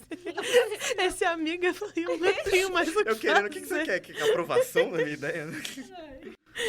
Enfim, né? Quando ele vai... Perdeu tudo. A Júlia tá muito vermelha nesse momento. Fica rindo de Moisés aí pra você ver. Não, eu coloco aqui nas recomendações do nosso podcast a Bíblia. Moisés. A Bíblia tem viagem no tempo? Moisés. Cara, a Bíblia, ela é o futuro escrevendo sobre o passado, né? Porque ela foi escrita muitos anos depois. Tem esse ponto, né? Então não foi escrita muitos anos depois? Foi. A Bíblia não foi escrita na época de Jesus. Não, sim, mas aí, tipo, isso vale pra qualquer história biográfica, né? Porra. Sim, mas, tipo, foram escritas por pessoas que ouviram as histórias, mas não pela galera, de fato, que tá na história. Enfim. Quando o Benjamin Button vai rejuvenescendo, ele conhece a Daisy. E com o passar dos anos, as vidas deles vão se cruzando de novo. Aí ela vai ficando mais velha que ele. E no fim, tipo, os dois acabam nos dois extremos da vida. Esse é um drama que chegou a ganhar 3 Oscars por melhor maquiagem, melhores efeitos visuais, melhor direção de arte. Eu, pessoalmente, não sinto coisas fortes sobre ele. Eu só assisti na época, falei, nossa, olha que doideira. E segui minha vida. É que o fim é um pouco bizarro, né? Porque, tipo, tem um momento ali em que as idades, elas são compatíveis. Né? Não, elas são compatíveis. Sim. E aí eles namoram. E aí, conforme ele vai ficando mais novo e ela vai ficando mais velha, tipo, ela cuida dele como se fosse um filho. É um pouco bizarro. Freud explica que... Caralho, Freud explica tem uma relação entre personagens naquela série Invencível, que é de super-heróis lá, que tem o menino que tem um poder que ela é, tipo, ela vira tipo um bicho lá, mas ela vai ficando cada vez mais nova. É uma parada bizarra, né? Porque ela namora um cara que é, tipo, ela é uma mulher, tipo, sei lá, 20 e poucos anos, só que ela tem a forma de uma menina e fica um negócio meio, tipo... Tem um anime que é assim. Não, mas... Ai, meu Deus. Mas no Invencível, tipo, eles ainda falam, tipo... Isso aqui é bizarro, né? Tipo, pare de se transformar. Mutar, Juliana? E se? Não, é Nanatsu no Taizai. É que tem os 7 pecados capitais. Eu não vi. Tem isso nesse anime? O Ban, que é da ganância. Ele quer roubar um bagulho lá de uma fonte da juventude. Não lembro, de uma fonte lá que dá muitos poderes. E aí a guardiã é uma criatura, tipo, que tem a forma de uma criança, mas ela tem muitos anos. É sempre assim. Uhum. É tipo uma demônia de, sei lá, 8 milhões de anos e é uma criança desse tamanho que E aí eles têm um... Ai, não. Ai, bizarro, Tem eu não assisti ele, só porque a gente ainda tá falando de animes controversos sobre isso. Tem um que é de uma... É sáfico, que é de uma... Tem a menina e ela namora um dragão que se fantasia de menina. Meu Deus. E daí, nesse anime, tem uma criança que simplesmente é uma criança que eles desenham ela com seios do tamanho da criança. Que isso. Eu queria estar brincando, mas eu não vou lembrar o nome agora desse anime. Nossa, eu não conheço isso. Eu acho que eu tô terrível, de um lado bom do internet. Que bom que a gente não sabe o nome, né? Uau. Enfim, não vamos nem dar ibope se lembrar o nome. Assim, fiquem longe. Se vocês verem um anime... é sáfico. Eba! É de uma menina que namora uma dragão. Não. Cai fora. Longe. Cai fora. Saibam só dessas Cai informações fora. que já é o Assim, suficiente. Nanatsu, a história é boa, mas é bem misógino. Então... Podem assistir Invencível, é legal, gente. Isso aí não tem problema. Tipo, tem esse negócio, mas eles tratam como... Que terrível, sabe? Então, tipo, enfim, Invencível podem assistir, que é legal. A vida, né? A minha recomendação não é problemática. A idade é só um número, assim como o tempo de cadeia. Que horror. Enfim, gente, alguns exemplos agora da ficção científica que são mais famosos e um pouquinho mais recentes, vou misturar um pouquinho aqui, que mexem com viagem no tempo, são, por exemplo, Harry Potter, Prisioneiro de Azkaban. Esse é o terceiro livro e filme da saga, e ele é conhecido por ter toda aquela cena com o hipogrifo bicuço, que foi injustamente sentenciado à morte por se proteger de gente escrota, Draco Malfoy, aquele mimadinho eugenista. E tem um paralelo nesse filme com o padrinho do Harry, o Sirius Black, que também foi acusado por fazer algo que ele não fez e foi sentenciado. Aí, no fim, o Sirius e o hipogrifo são salvos pelo Harry e a turminha dele, através de viagens no tempo. E eles usam uma ferramenta chamada Vira-Tempo, que é um colar com uma ampulheta no meio que gira e volta no tempo, ou vai pra frente, dependendo de quantas vezes você gira. Que foi a amiga do Harry, a Hermione, que conseguiu de uma forma meio clandestina. Ela usa pra estudar, né? Tem uns negócios... Mas a menina arruma um bagulho da foda pra caralho e ela usa pra... É a gente. Não, isso é agir. Dá licença. Isso é agir pra mim. E aparentemente Iris, né? Porque falou, é igual eu. Eu usaria pra estudar. Não, falou igual a gente. No momento. Então tá bom. Então, porque achou que todo mundo ia ser assim. Não, eu usaria pra dormir mesmo. Eu também. Eu usaria pra dormir, eu usaria pra voltar nas minhas férias toda hora. Nesse momento faz umas 30 horas que estamos acordados. Caralho, mano. Caralho. Ai, gente. Mas, enfim. E aí a gente pode pensar que, apesar da saga do Harry Potter focar mais em uma coisa mais fantasiosa do que ficção científica, esse arco do Prisioneiro de Azkaban carrega um cheirinho. Um cheirinho interessante de ficção científica. Vale lembrar que o meio que leva essa viagem a acontecer é a magia. Então, eu acho legal no Harry Potter, porque assim, comparando com essas outras obras que a gente viu, a viagem no tempo serviu muito mais pra você assistir as coisas do que pra interagir. Enquanto aqui nessa história, e é muito legal, né, porque querendo ou não, é uma muito virada de chave, né, o terceiro livro, enfim, o terceiro filme, até onde eu sei, e que é uma parada mais complexa. Uma virada de chave. Por que virada de chave? É um vira-tempo, ela dá boca. Mas, pô, vira o tempo, não vira a chave. Aquela da corda. Enfim, e é legal porque nesse caso do Harry Potter, meio que tá tudo meio que já escrito, né? Então, meio que eles viajam no tempo, mas era pra eles viajarem no tempo. Era pra eles viajarem no tempo. Tipo, então eles voltam e meio que eles se veem ali, só que eles não entendem que são eles mesmos. E eles não interagem consigo mesmos. Sim, tem tudo isso, mas é muito interessante. É de fato uma conexão muito maluca que o filme faz pra rolar tudo. E é muito bom quando você finalmente chega no final do filme e você entendeu. Tipo, pô, que parece que o patrono era o patrono do Harry, não sei o que, aquela luz era ele. Então, tipo, é muito legal. Sim, sim. E é um exemplo de paradoxo, né? Porque, tipo, eles voltam no tempo pra fazer coisas que eles já tinham feito, mas eles já tinham feito porque eles já tinham... Sim, seria nesse caminho. Então... Sim, que eles já tava ali meio que tudo já decidido ali. A viagem no tempo ia acontecer de qualquer forma. Muito legal fazer esse podcast, porque agora eu saio daqui com termos, porque eu sei o que é paradoxo de Bootstrap e paradoxo dos gêmeos. É então, isso aí. Vamos levar pra vida. Muito foda. Mas sim, eu acho isso muito legal. Até porque, tipo, Harry Potter não é ficção científica, né? Tipo, uau, bem fantasia. Mas isso acaba chamando atenção. Então, tipo, às vezes, sabe, leva uma galera pra pensar, nossa, como é que funciona isso? Deixa eu ver aqui. E aí começa a ver Dr. Who. É tudo um plano da Júlia. É tudo um plano maléfico. Eu tava lá, eu ensinei a J.K. Rowling, não Não ensinei tudo que ela sabe, não. Não, corta. Pelo amor de Deus. Wrinkle in Time, ou Uma Dobra no Tempo, é um livro que foi escrito pela Madeleine L'Engle em 1962. E ele ganhou uma adaptação em 2018, uma adaptação para um filme. Esse eu lembro que eu já vi em, tipo, uma sessão da tarde, e ele é bem, assim, infantil, infanto-juvenil, sabe? Então, a história é: 2 irmãos, a Meg e o Charles, perdem seu pai cientista de vista quando ele viaja pelo tempo para um outro planeta usando um conceito chamado Tesseract. Não é o da Marvel, é um conceito Tesseract. E decidem ir atrás dele com um colega da Meg chamado Calvin. E nesse processo todo a história brinca com questão de viagem do tempo e coloca também outras 3 viajantes que ajudam as crianças na jornada. A senhora que é, a senhora quem e a senhora qual. E é um filme bem doidinho. Vocês vão ver. Olha o nome delas, tá ligado? A família Lead. Família Lead jornalística. Meu Deus. A turma, faltou a senhora onde e a senhora por quê? Só explicando aí pra quem não é da área da comunicação ali, um lead jornalístico é basicamente o primeiro parágrafo de uma matéria que tem que responder o que, quem, como, onde, por quê e tal. Aí o nome delas também, é quem, qual, aí parece um livro. 6 perguntas básicas. A gente vai botar no dicionário? No dicionário. Eu vou colocar. Legal. É que paradoxo bootstrap, lead jornalístico. Mas é isso, gente. Dá pra ver, né? Os nomes delas. É um filme bem doidinho. E eu pessoalmente acho que é um filme muito legal pra atrair as crianças pra esse mundo da ficção científica e pra ciência. Principalmente porque também ele tem como protagonista uma garota negra muito esperta. Né? A Meg, ela é, tipo, muito inteligente.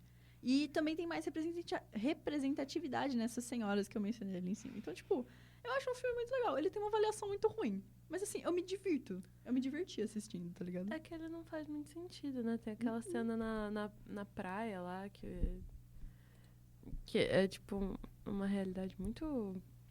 eu não vou lembrar, porque também faz muito tempo, mas é uma cena em que todo mundo começa meio que perseguir eles, porque não querem que eles achem o pai, alguma coisa assim. E é todo mundo meio robótico, controlado por aquele universo, não sei. Tem umas reviravolta, né? Mas a fotografia dele é muito bonita. Sim, elas todas são muito lindas.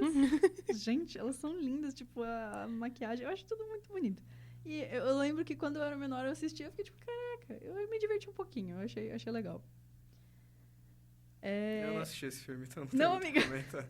Também não. Você tinha que fazer igual eu faço, procurar alguma referência muito nada a ver pra poder comentar, entendeu? Eu tenho uma referência muito nada a ver. Então o moleque sentava na minha frente no 2º ano desse livro. Nossa. Caralho. Você lembra o nome dele? Lembro, João. Um beijo pro João. Beijo pro João. Salve, João. Salve. Próximo que já foi mencionado, que eu vou falar, é o Interstellar. Ele é um filme, tipo, né, já sabemos, clássico da ficção científica. E aí, ele mistura essa questão, tipo, viagem no tempo e espaço através de buraco de minhoca. Buraco de minhoca ou buraco negro? Agora eu não lembro. Era um buraco negro. Buraco negro? Uhum. Tá, que agora que sabemos a diferença. Mas no fundo, o filme vai falar buraco negro, mas é esse conceito de que, esse buraco negro tem uma passagem pro outro lado, tá. então tudo certo. Verdade. Tá. Tudo certo, entendeu? Tá maravilhoso. É um meio termo ali. Ele foi lançado em 2014. Aí, a história, eu achei muito interessante, eu ainda vou ver, mas partindo do ponto de que o planeta Terra estava, tipo, praticamente inabitável, tem essas equipes de astronautas que elas saem para buscar novos planetas e novas galáxias. E o filme mistura, tipo, questões morais, explorando até onde o ser humano consegue manipular o espaço-tempo e as implicações disso.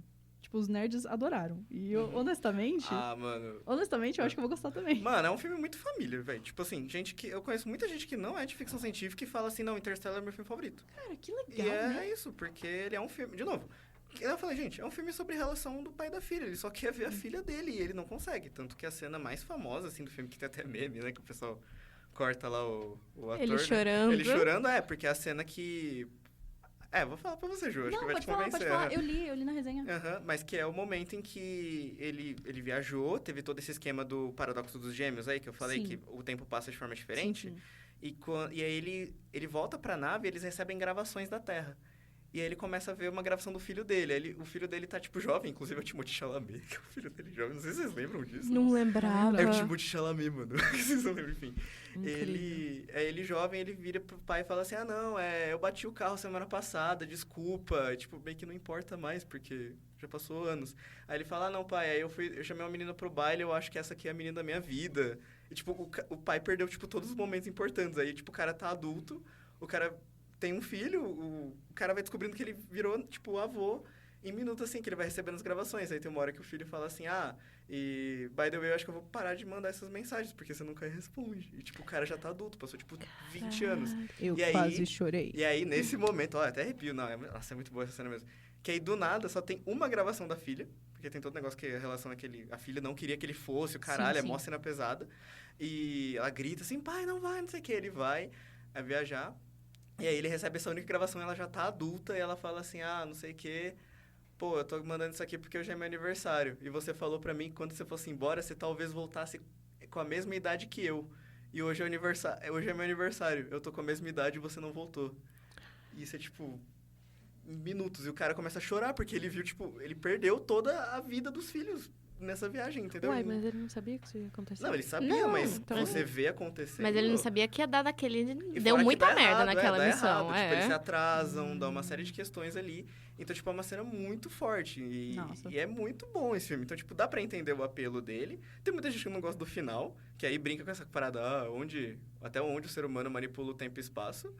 Gente, eu acho ok o final, eu não acho essas coisas. Mas eu tive meu momento, como é que é? É RPG do Selbit, como é que é aquele meme lá? Que meme? Você viu esse meme? Acho que não. Não viu esse meme que é do... não sei o que não, ironicamente.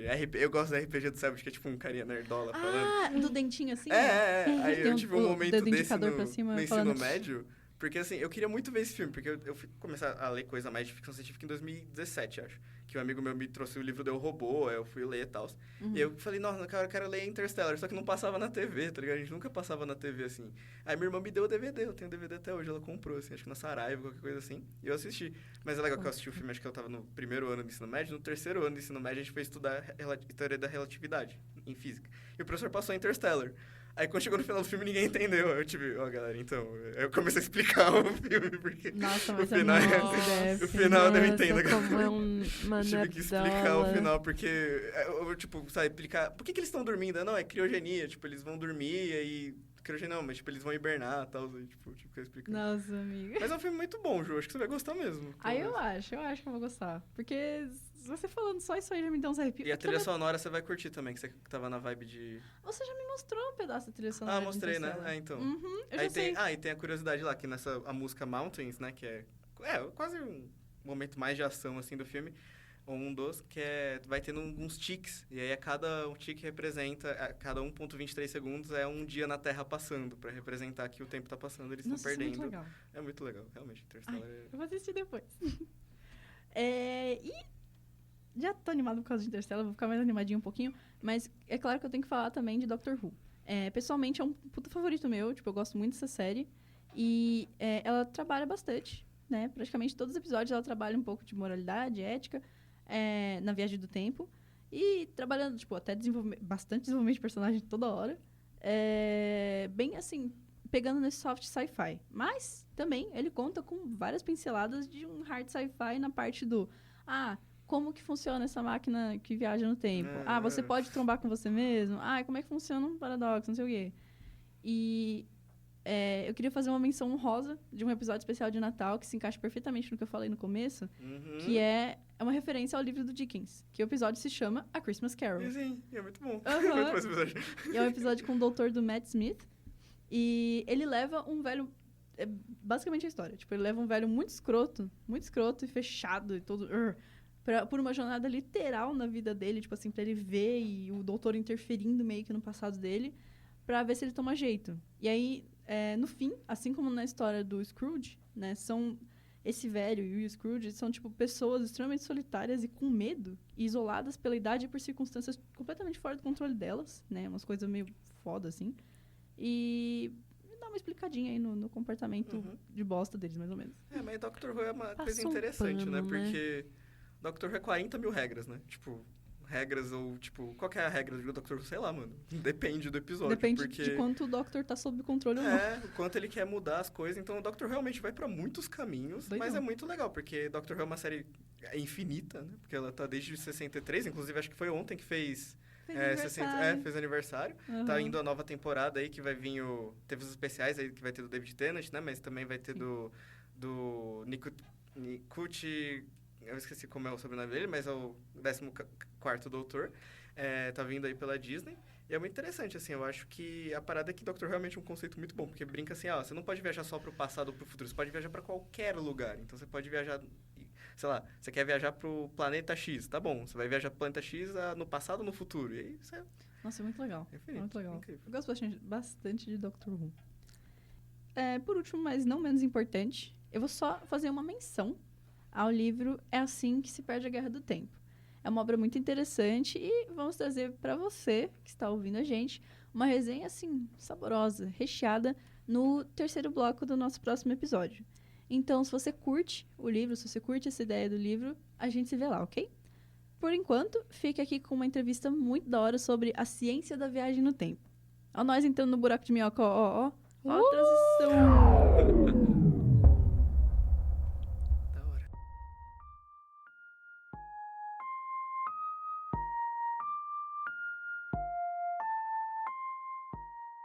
Olá, caros ouvintes. Aqui estamos no nosso bloco de entrevistas com eu, Larissa Mateus, conhecido como Narizinho, e eu estou aqui com o colaborador e membro do grupo de estudos Unsec Pop, que é de anime, mangá, ficção científica e cultura pop no ensino de ciências, e ele também é professor de prática de ensino na licenciatura em física, Eduardo de Souza. Oi, Eduardo, tudo bem? Tudo bem. Que ótimo. Antes de tudo, eu queria saber qual que é o seu conteúdo de ficção científica favorito? Eu gosto muito de afrofuturismo, né? E também tem uma pegadazinha de viagem no tempo, né? A gente dá um pouco com essa coisa da viagem no tempo, os paradoxos, eu acho muito interessante. Mas, primariamente, afrofuturismo. Certo. E já falando de viagem no tempo, quais que são os principais modelos ou teorias da física que explicam o conceito de viagem no tempo? Então, o principal deles é a relatividade, né, do Albert Einstein, né? Então, a gente, com esse conceito de dilatação do tempo, né, na verdade, a gente tem dois caminhos, né, para poder discutir essa questão, a possibilidade da viagem no tempo, né? A primeira delas é a questão da dilatação do tempo, né? Então, quanto mais próximo da velocidade da luz um objeto esteja, mais o tempo passa mais devagar para ele, né? E aí a gente vai ver isso em vários conceitos de filme. Esse é o mais normal, né? Que é o mais difundido. E o outro é a questão da gravidade, né? Então, os dois estão relacionados com a relatividade de Albert Einstein, né? Então, quanto mais afastado da influência da gravidade de um planeta, mais lento passa o tempo também, né? Certo. E como que você enxerga que a ficção científica se utiliza dos conceitos da física para retratar a viagem no tempo? A viagem no tempo, ela vem antes, né? Na verdade, essa discussão de viagem no tempo, viajar no tempo, ela é bem antiga, né? Então, bem antes da teoria da relatividade. A teoria da relatividade, ela vai meio que tentar ser uma base para essas novas discussões de viagem no tempo, né? Inclusive, existe já, o russo que viajou no tempo, né? Ele viajou para o futuro, né? Teoricamente, né? Então, tem a questão de que ele ficou lá em órbita da Terra quase 3 anos, né? Girando, e aí como aquela segunda ideia que eu falei a gravidade, né? A gravidade ela vai influenciar também no tempo, ou seja, quanto mais afastado da Terra você estiver, mais lento o tempo passa para você, né? Então ele ficou lá girando, né, em órbita há quase 3 anos, se eu não me engano foi uns 800 dias, mais ou menos, né? Então dá quase 3 anos. Como ele está fora da Terra, né, numa gravidade, na gravidade não, está numa órbita bem afastada da Terra, esse tempo passa para ele mais lento do que na Terra, né? Então, quando ele chegou teoricamente na Terra, quando você vai comparar o relógio que ele tinha com o relógio que tinha na Terra, tinha um atraso ali de 0,02 segundos para o futuro, né? Ou seja, ele tinha viajado para o futuro, né, teoricamente. Então, esse é o primeiro discussão, inclusive, de possibilidade de viajar. Então, sempre nas ficções científicas vai ter essa questão envolvendo a velocidade. Então, você ou girar mais rápido do que, sei lá, a rotação da Terra, né, como já aconteceu, por exemplo, o Superman, já aconteceu, por exemplo, nas Meninas Superpoderosas, né, de você correr tão rápido em relação à rotação da Terra que faz com que você viaje para o futuro, né? E aí uma lógica inversa, mais ou menos, seria você girar ao contrário da rotação da Terra para voltar para o passado, né? Apesar de voltar para o passado ser uma coisa mais improvável do que viajar para o futuro. Mas basicamente é isso. Você vai lidar com esses dois conceitos, né? E esses dois conceitos eles meio que vão responder algumas histórias que já existiam e as que vão existir, elas vão passar a adotar um pouco essa ideia. Quando elas têm esse compromisso com a ciência, porque também pode ter histórias de viagem no tempo que não tem nenhuma explicação nesse sentido de velocidade. A pergunta está totalmente contemplada e eu tô assim, não sei, eu já tinha ouvido falar dessa história do relógio no espaço, mas parece que é só agora bateu a ficha de que, nossa, tecnicamente viagem no tempo foi comprovada já. Uhum. Quando o Einstein chegou nessa teoria, né, ainda não tinha sido comprovado algumas coisas, né? Então você, a partir, por exemplo, até do eclipse lá em Sobral, outras comprovações que comprovavam a relatividade, teve uma experiência que fizeram com um avião, né? Pegaram esses relógios muito precisos, né? Esses relógios atômicos, colocaram ele num avião e aí deram uma volta na Terra, não sei como é que foi a viagem, eu não lembro muito bem, e aí você via que tinha um atraso em relação ao relógio, né? Você sincroniza dois relógios, né?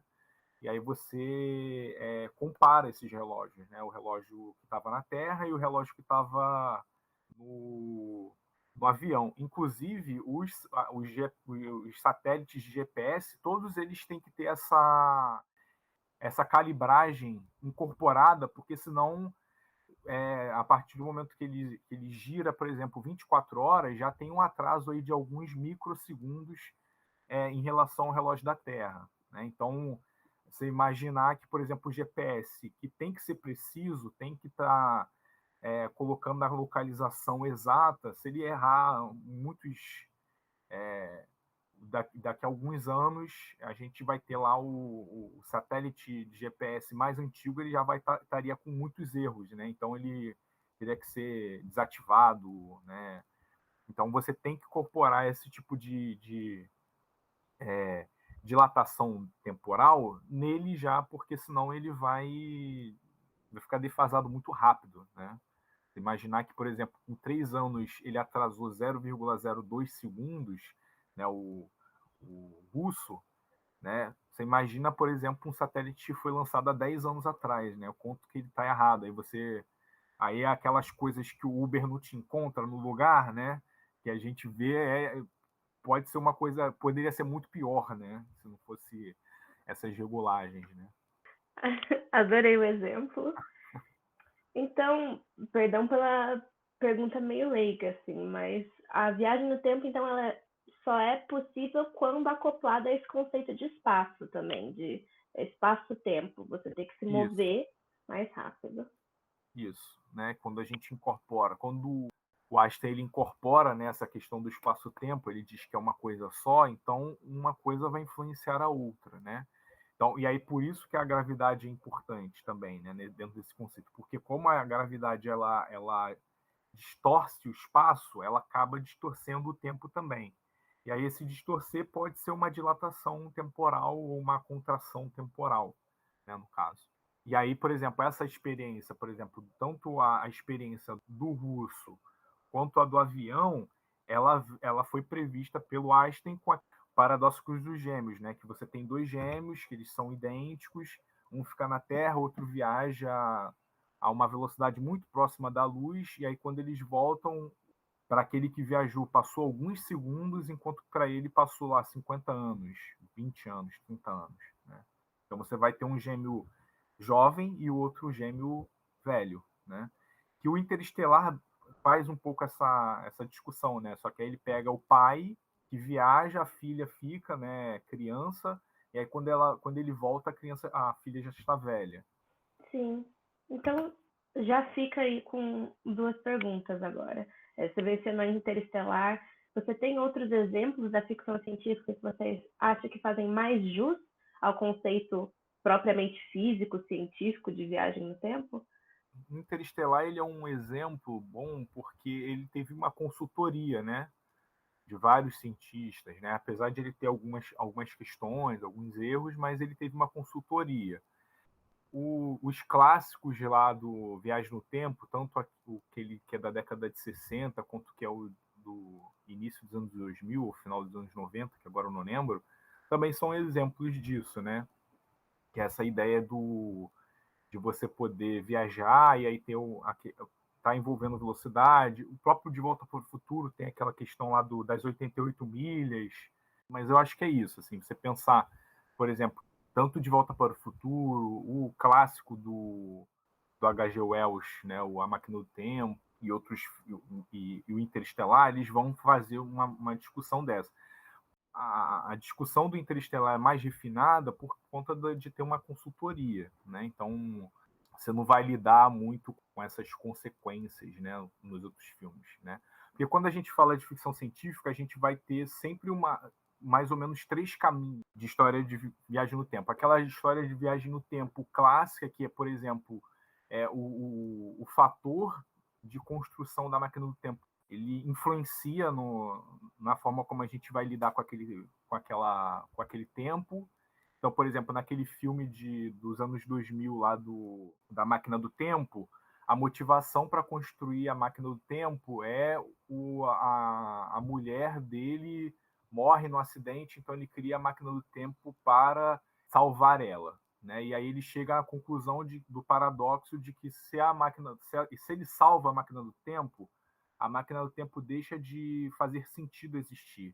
Então, a manutenção da motivação da Máquina do Tempo existir, ela tem que ser sempre ter uma manutenção. Então, ela sempre vai morrer, né? Então, você vai ter vários exemplos de ficção científica que tem esse formato, ou seja, que não importa se aquele fato ele é especial e ele é importante para a existência da Máquina do Tempo, ele nunca vai poder deixar de existir aquele fato, né? Então, você vai ter isso. Aí você tem uma outra linha de filmes que vai criar realidades paralelas, ou seja, você vai criar uma realidade paralela onde você tinha lá a motivação de a Máquina do Tempo existir e a possibilidade, uma época que você conseguiu resolver aquele problema, que é, por exemplo, De Volta para o Futuro tem um pouco isso.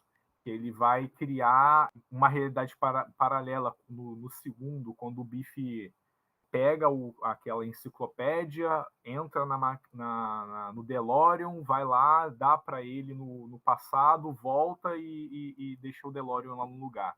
Quando eles voltam para o presente, que aí eles estão no futuro, aquele presente não era o presente do McFly original, né? Ou seja, o Biff ele dominou a Terra, ele matou, acho que o pai dele morre, não lembro se foi preso, e casa com a mãe dele, né? Enfim, aí tem uma realidade paralela a essa. E a terceira é uma outra linha que você não tem muito você consegue mudar as coisas de uma maneira às vezes até irresponsável, né? Você vai lá mudando e isso vai mudando as coisas de uma certa maneira. Tem um filme que ele lida com essa versão, mas normalmente essas versões elas são menos com compromisso da ciência. Tem um filmezinho de romance que tinha na Netflix, que é uma questão de tempo. Não sei se vocês já viram esse filme. É esse mesmo, Questão de Tempo. Isso, Questão de Tempo, que é o rapaz, ele descobre que os homens da família dele têm um poder lá que não é muito explicado, que eles só pensam e eles conseguem voltar no passado e tentar resolver alguma questão que eles tinham lá. E aí isso vai acarretar em consequências no futuro, porque isso vai mudar, inclusive muda o gênero do filho, da filha dele lá em algum momento. E tem outras questões também, aquela coisa de ele não poder voltar certas situações, que até a coisa do pai dele, o pai dele morre, ele não pode ficar voltando muito, enfim. Eu não lembro mais muito bem do filme, eu assisti há muito tempo atrás. Mas tem essas 3 linhas, mais ou menos, né, de viagem no tempo, em termos de ficção científica. Certo. Eu queria voltar a um ponto anterior que você mencionou, no fato de que seria mais difícil viajar para o passado. Você pode falar um pouco mais sobre isso, principalmente em termos aí, o que a ciência diz sobre isso? Como a gente está falando de dilatação temporal, né, e a gente tá assumindo que a viagem no tempo é possível quando a gente se movimenta, né, com velocidades próximas da luz, esse tempo a gente ainda não admite, ainda não encontrou, não tem alguma coisa de tempo negativo. Então a gente não pode fazer esse processo de rotação, por exemplo, como o Superman fazia, de correr contrário ao sentido de rotação da Terra. Então, isso ainda não é... Tipo, ninguém conseguiu fazer. Então, ainda não é possível perceber isso. Mas existem algumas teorias de que, por exemplo, se a gente criasse uma máquina do tempo, e aí eu também não sei muito bem explicar, né? Se a gente cria uma máquina do tempo, a gente só consegue voltar no tempo até a existência da máquina do tempo. A gente não conseguiria voltar, por exemplo, lá para, sei lá, pré-história. Ou a gente não conseguiria voltar, por exemplo, no Império. Né? A gente não conseguiria voltar. A gente só conseguiria voltar até o ponto onde existiria aquela máquina do tempo. Mas é ainda uma hipótese, né? uma discussão que ainda não... Eu vou confessar que eu ainda não me aprofundei muito. Mas a incompatibilidade de tempo negativo é a forma mais fácil, talvez, de explicar isso. Né? Não sei se é mais correta, mas de entender um pouco isso. Né? Porque como a gente está lidando sempre com a questão da velocidade, e a relação da velocidade com o tempo, como esse tempo nunca é negativo, ele não pode ser negativo, né? Pelo menos ainda não, a gente não admite que tem a gente consiga fazer isso ao contrário. O que, por exemplo, o Russo fez, né? Então é um pouco mais nesse sentido. Essa parte eu não me aprofundei muito sobre isso. Mas tem, por exemplo, um vídeo do Pedro Lois que ele explica isso bem, assim, porque é um paradoxo, na verdade, né? De tipo voltar no tempo e você só conseguir voltar até o tempo que a máquina do tempo existiu, né? Ou que o aparato que faz com que a gente viaje no tempo ele tenha existido. É um pouco nesse sentido. Então o tempo seria só uma linha reta, não teria como ir para trás, isso. Pular para um ponto anterior. No máximo que a gente pode fazer é fazer algumas ramificações, né, nesse tempo. Porque aí, por exemplo, quando a gente pensa nessa questão da ramificação, aí a gente tende a pensar nessas realidades paralelas, né? Que tem. E aí você pode admitir que tenha várias realidades paralelas, e aí eu só consigo voltar até aquele ponto lá de interseção até aquelas realidades. Porque, por exemplo, sei lá, a máquina do tempo ela é criada hoje. Sei lá, semana que vem aconteceu um fato que eu tenho como... Eu não tinha como prever, mas agora, para evitar, e aí agora eu tenho como, com a máquina do tempo, voltar e prever prever não, evitar aquele fato que aconteceu. Então eu posso criar, e aí eu vou criando ramificações daquela realidade, né? Então, mas eu só posso voltar, por exemplo, até hoje. Eu não poderia voltar, por exemplo, para ano passado, né? Enfim, teria uma incongruência aí nesse tempo. Muitas vezes essa coisa de viajar no tempo, ela tem a ver com aquela teoria dos buracos de minhoca, né? Que você entra num buraco negro e sai num outro, que pode ser num outro lado do universo, ou pode ser no outro ponto do tempo. E aí a gente pode voltar a esse tempo. Mas a gente só pode voltar até aquele momento ali que o buraco de minhoca foi criado, né? Meu Deus. Eu adoro essas questões, mas eu sempre eu começo a transtornar e entro em parafuso, assim, pensando nas coisas. Uma coisa um pouco mais light, assim, focando principalmente na ficção científica. Por que você acha que a viagem no tempo é um tema tão recorrente para se retratar na ficção científica? Eu acho que, assim, ele, em termos de narrativa, ele dá muito pano para manga, né? Então você vai ter muito jogo, você vai ter muita história em quadrinhos, muito livro que vai estar brincando com essa questão do tempo, né? Tanto para frente quanto para trás. Aí, dos livros que eu estava tentando lembrar antes, que é um livro que hoje ele é considerado como afrofuturismo, mas ele não foi concebido como afrofuturismo, né? Que é o Kindred, da Octavia Butler, que é a personagem principal, que eu esqueci o nome agora também. Ela ganha uma capacidade que também não é muito explicada, uma coisa mística, que ela consegue voltar no passado, e aí ela volta num passado que é escravocrata. Então ela é uma mulher negra que volta para uma época que normalmente ela seria escrava. E aí ela tem toda uma narrativa, né, que você pode trabalhar a partir dessa viagem no tempo, que numa história normal de ficção não seria possível. E aí você vai ter jogos também que vão trabalhar com um pouco disso, que aí você vai trabalhar vários finais, você pode ter vários finais, porque como você tem como mexer em alguns dados do jogo, né, por conta do tempo, você acaba tendo vários finais. Isso faz com que o jogo seja rejogável, né?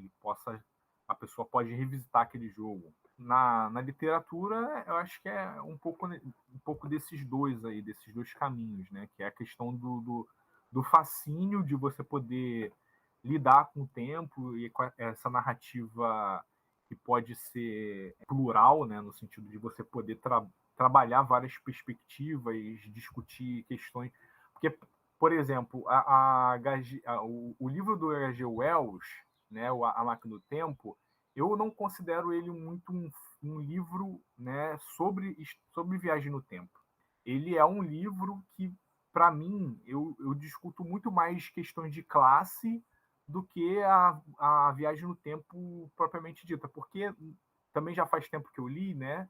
Eu não lembro de ele explicar como é o funcionamento com precisão da máquina do tempo. Ele simplesmente viaja no tempo. E aí ele vai para um tempo onde ele vê duas classes sociais lá, a humanidade dividida em duas etnias ou duas raças novas, né? Que simulam as classes sociais que a gente tem hoje e que a gente sempre teve. Então, você acaba discutindo questões sociais com uma narrativa que é de história de viagem no tempo. Então, a viagem no tempo ela possibilita isso, né? De você poder discutir várias coisas, você não só a viagem do tempo em si, né? Eu acho que é um pouco isso, assim, pelo menos na minha opinião, né? O fascínio da história das histórias de viagem no tempo, ela é um pouco nesse sentido.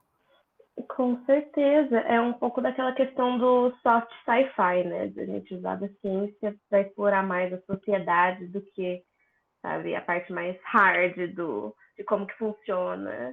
Que isso trouxe à tona também é assim, tanto numa visão mais científica, de tipo, se a viagem no tempo realmente fosse dominada pela sociedade, quanto num sentido mais de ficção científica. Como que você acha que as questões éticas e morais são representadas e como elas podem realmente ser afetadas numa realidade? Essa é uma pergunta interessante, né? Eu acho que, assim, se a viagem no tempo existisse hoje, ela continuaria sendo uma tecnologia que é restrita a um grupo. E aí, isso causa algum tipo de problema, que é as pessoas, elas são diversas, né? E aí eu vou dar um exemplo do Santos Dumont, né? O Santos Dumont, ele inventou o avião, né? E aí ele nunca imaginou que uma pessoa ia pegar o avião, que na concepção dele era encurtar as distâncias entre países que são intercontinentais, né? Europa, Brasil, né? África, você poder viajar, aquilo dele sempre ter que fazer aquelas viagens de dias de barco. E aí alguém pegou essa ideia dele e usou para jogar bomba em outros lugares.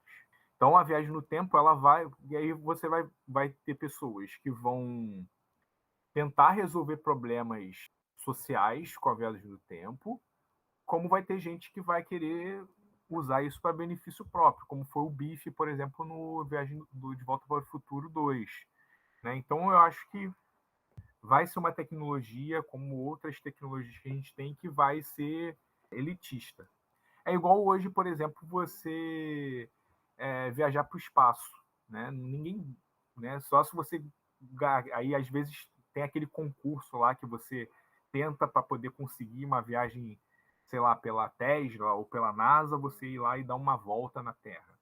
Eu acho que vai ser mais ou menos a mesma coisa com viagem no tempo. Né?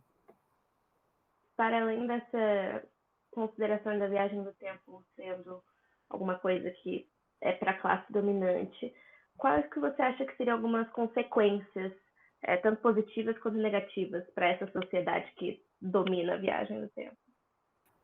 Pensando agora friamente aqui, a gente poderia ser um novo mecanismo para a manutenção dessas desigualdades sociais. De uma maneira geral, eu acho que a viagem no tempo, ela poderia possibilitar, por exemplo, algumas questões que a gente teve no passado, ou, na verdade, pensar se a gente puder voltar para o passado, que a gente poderia tentar evitar.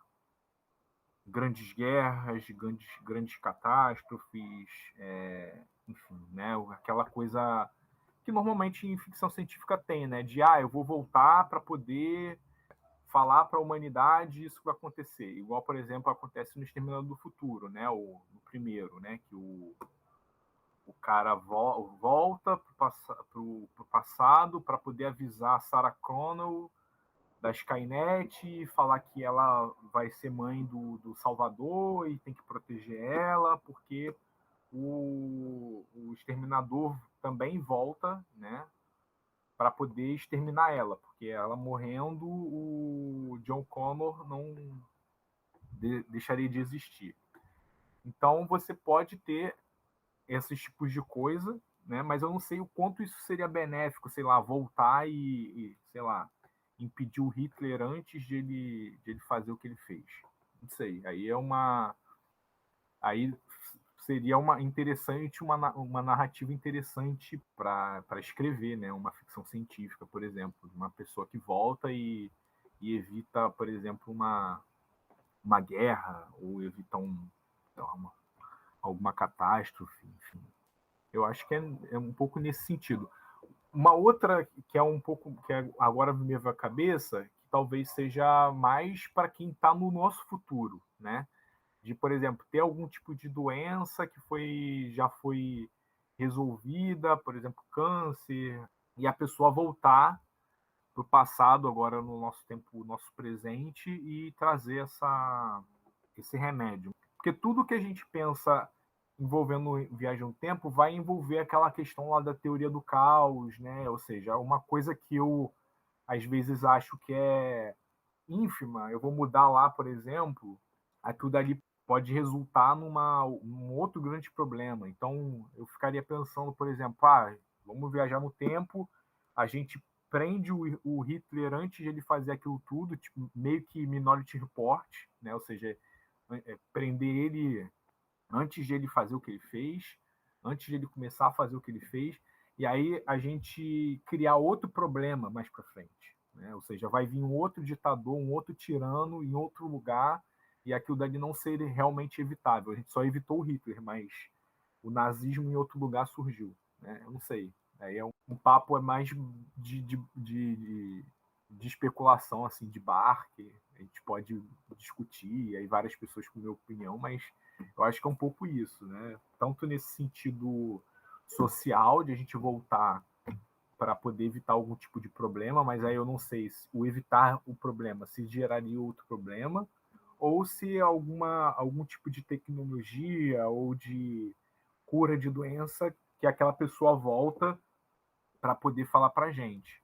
Também pode gerar outro problema, que é um problema da não responsabilidade, a não responsabilidade ética de construir aquele aparato, né? Então, vamos supor que só daqui a 20 anos se encontrou uma cura para uma doença, por exemplo, câncer, né? Enfim, uma vacina, alguma coisa do tipo.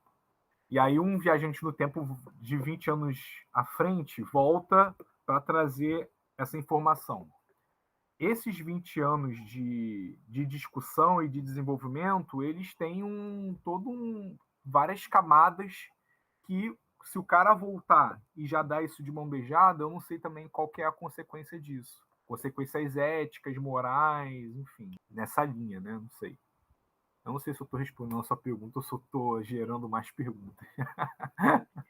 Eu acho que é um pouquinho dos dois, assim, porque você respondeu a pergunta, mas esse assunto é tão amplo que, de novo, a gente entra em parafuso, assim. Sim, sim. Não, eu acho que é isso também, né? Essa coisa de a gente gerar novas perguntas, eu acho que o interessante é isso, né?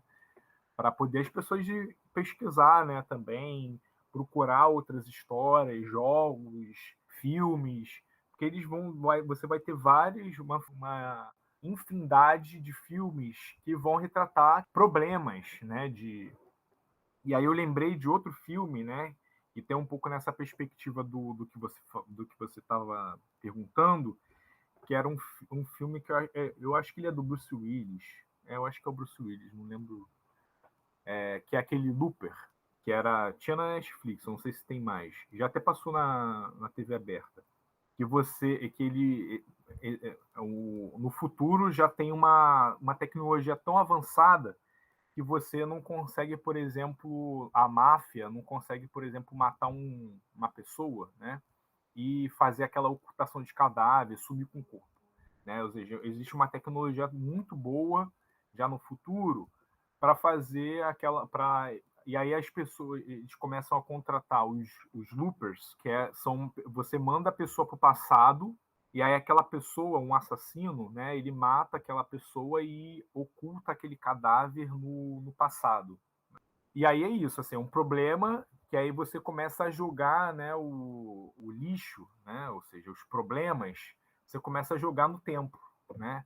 Assim como a gente pega lá, por exemplo, um lugar geográfico e joga nosso lixo lá, e aí ele gera um problema, isso pode acontecer também no tempo, né? A gente pode começar a jogar coisas no tempo, no passado, problemas, e aí o que esses problemas vão gerar no futuro, talvez paralelo ou até no futuro real mesmo, né? Se ele influenciar. Esse filme também me deu uma baita dor de cabeça quando assisti, mas ele é incrível. E ele pega essa teoria de que... Porque quando eles voltam pro passado e fazem alguma coisa, por exemplo, tem uma cena que o outro começa a ser até torturado, se eu não me engano, e daí ele meio que no presente vai ficando com cicatrizes e perdendo nariz. Então, a teoria nesse filme é de que é tudo uma mesma linha do tempo, não é aquele de universos paralelos. Exatamente. Não tinha lembrado dessa parte da cicatriz, é verdade. Porque aí surge, né? A cicatriz surge porque eles estão torturando ele jovem e aí ele velho aparece a cicatriz. Eu não lembrava dessa cena. Então, é isso. Acho que é nesse sentido mesmo. É muito interessante. E daí, ainda nesse âmbito da ficção científica, você, como cientista, como que a compreensão dos processos científicos e da física afeta a sua experiência de consumo de sci-fi? Ela vem, na verdade, assim, eu fiz carreira na física, né? Professor de física, ingressei no curso de física muito pela minha paixão por ficção científica, né? Então acaba a consequência o consumo, ele meio que guiou a minha escolha profissional, né? De carreira profissional. Claro, eu também leio várias outras coisas, né? Ficções mais não científicas, né? Fantasia, horror, né? Então, mas de certa maneira, a ficção científica ela meio que moldou, né, a minha forma de pensar a minha carreira, tanto como professor, como físico, né? E a gente acaba buscando isso mais pela questão mesmo dessa afinidade. Então, a questão da astronomia também, né? Que na adolescência atualmente também curtia muito, né, astronomia, discussão de astronomia, e isso também vai somando, né, com a ficção científica. Muita ficção científica, né, que não é de viagem no tempo, vai estar trabalhando também em questões de astronomia, de astronáutica, né, por exemplo, naves interplanetárias, né, enfim, alienígenas, enfim. Aí você vai ter uma discussão do observável, né, dos astros e do que tem lá fora, né, da Terra. Né? Então você tem um pouco essa influência. E você agora como professor e como alguém que entrou na ciência por causa desse fascínio com a ficção científica, como que o sci-fi é utilizado e pode ser utilizado como ferramenta de ensino? Como eu trabalho com ciência e arte, né, eu estou muito na linha de que eu entendo a arte, né, e a ciência, né, como linguagens, né? Então há formas de o ser humano se expressar, de expor suas ideias, seus sentimentos, né, emoções, né, no caso da arte, mas a ciência também tem um pouco isso, porque aí também tem uma discussão estética, né, da ciência. E aí eu vou discutir isso com os meus alunos, porque, por exemplo, se eu escolho um filme ou um livro ou uma história em quadrinhos, né, eu quero aproximar a minha linguagem daquele aluno. Então, eu tento consumir mídias que aquele aluno ele consome, para poder usar aquilo como uma forma de comunicação dentro da sala de aula. Porque o professor e aluno, eles são de gerações diferentes, dentro desse contexto escolar, né? Professor, aluno, professor, classe. Normalmente eles vão ter gerações distintas. E às vezes são 2, 3 gerações, né? Duas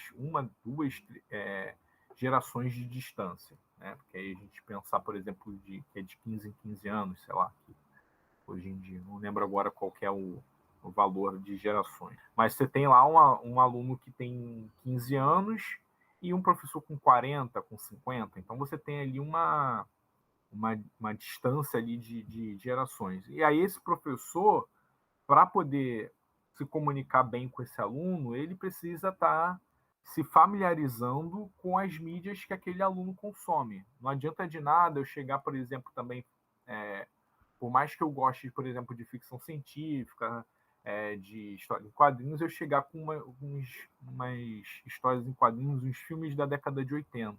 Né? São bons, mas eu acho que também a gente precisa estar lidando com os filmes de hoje. Então, trazer os filmes de hoje, os livros de hoje, trazer as mídias de hoje, para depois também apresentar a nossa. E aí falar, ó, tentar discutir, né, comparar. Então, é um pouco nessa linha que eu tenho pensado, trabalhado com os meus alunos, né? Inclusive na formação de professores. Quando eu falo de ciência e arte, eu estou falando um pouco nesse sentido, né? Com certeza. A arte, no geral, pode ser utilizada para interessar principalmente os alunos na ciência.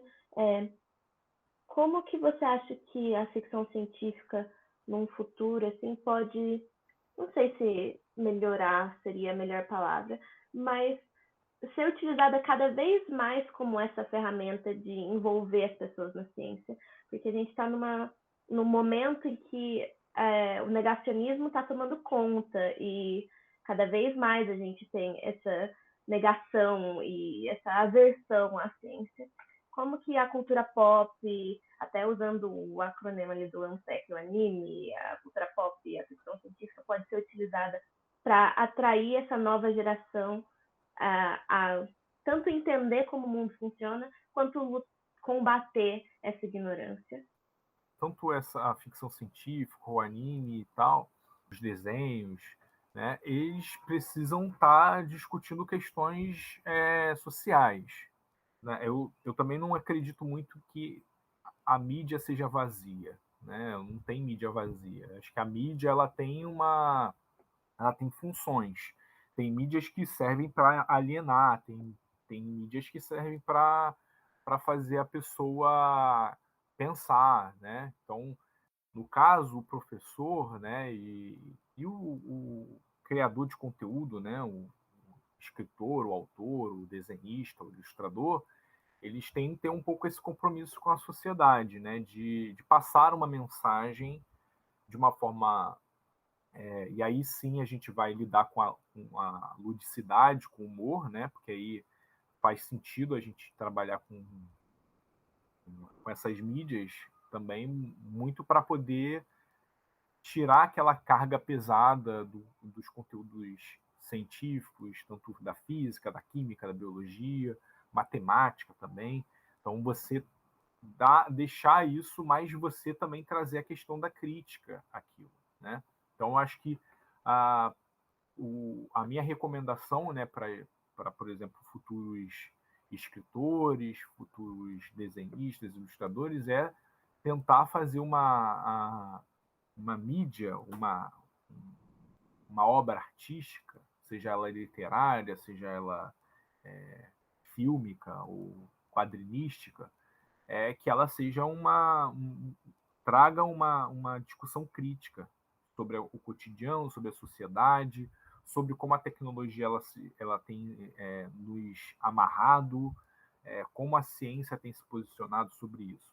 Porque aí a gente colocar isso em debate vai fazer com que pelo menos eu acredito que o negacionismo ele vá meio que abaixando a bola, né? Uma coisa que eu tenho falado muito para os meus alunos é que a gente só chegou, né, nessa coisa do terraplanismo, desse negacionismo, porque a gente não discute mais os pormenores da ciência, né? A gente não discute, por exemplo, como que os antigos chegaram nessa conclusão de que a Terra não é plana, né? A gente só simplesmente fala, né? E aí, como aquele aluno questiona, quando aquele aluno, há uns anos atrás, já 15 anos atrás, ele questionava em tom de brincadeira ou para te provocar, você, como professor, ignorava. E aí esse ignorar foi criando talvez uma mágoa ou desinstruindo, né? Ou seja, fazendo com que a pessoa desaprendesse a questionar. E aí, quando ela vai questionar, ela questiona de uma maneira que não é muito científica, né? E aí a gente poder trabalhar isso, discutir, trabalhar, falar com o aluno está falando que a Terra é plana, pô, tá falando besteira, e aí ignora o aluno. Não, vamos lá, vamos ver aqui quais são as hipóteses, quais são os argumentos, por que a gente diz que a Terra é redonda, ou que ela é um geóide, ou que ela, enfim. E aí vai construindo isso junto com os alunos. E aí, só que isso vai resvalar em um outro problema que a gente tem hoje na escola, que é a gente hoje vive uma escola cujo objetivo, e não deveria ser objetivo, é o vestibular, né? É o Enem. Então, aquele aluno, eles têm que chegar ali, é massacrado, aquele conteúdo tem que fazer 20 exercícios por dia, 40 exercícios por disciplina, e aí você vai fazendo aquilo dali, não há espaço para discutir certas coisas que são fundamentais. Então, acho que é um pouco nessa linha. Eu acho que a ficção, né, e as obras artísticas de modo geral, elas têm que propor críticas, mais críticas do que alienação. E a escola, em contrapartida, tem que estimular que essas críticas sejam levadas para a sala de aula, e não só ser aquela coisa de ficar lá resolvendo exercício, e tem que fazer aquele exercício, e aí todos os exercícios daquela maneira, de outra maneira, e aí você está preparado para o vestibular. Né? Então, acho que é um pouco nesse caminho aí. E aí a comunidade escolar também entender essas duas construções, né? Porque aí você vai ter pai reclamando, avô reclamando que o professor está levando discussão política para a sala de aula, está levando discussão do cotidiano, e que não está fazendo exercício. Então é um pouco isso, assim, para a gente... Não sei se eu falei, devo ter falado muita coisa aí, mas eu acho que é um pouco isso, assim, como professor eu tenho tentado ir por esse caminho, né? Com certeza. Eu estou maravilhada. Eu acabei as minhas perguntas aqui. Então, primeiro de tudo, queria muito te agradecer, tanto as suas respostas, prontidão das respostas, quanto a sua presença aqui. E antes da gente terminar totalmente, eu queria saber se você quer deixar mais alguma coisa aqui nesse espaço para os nossos caros ouvintes do podcast.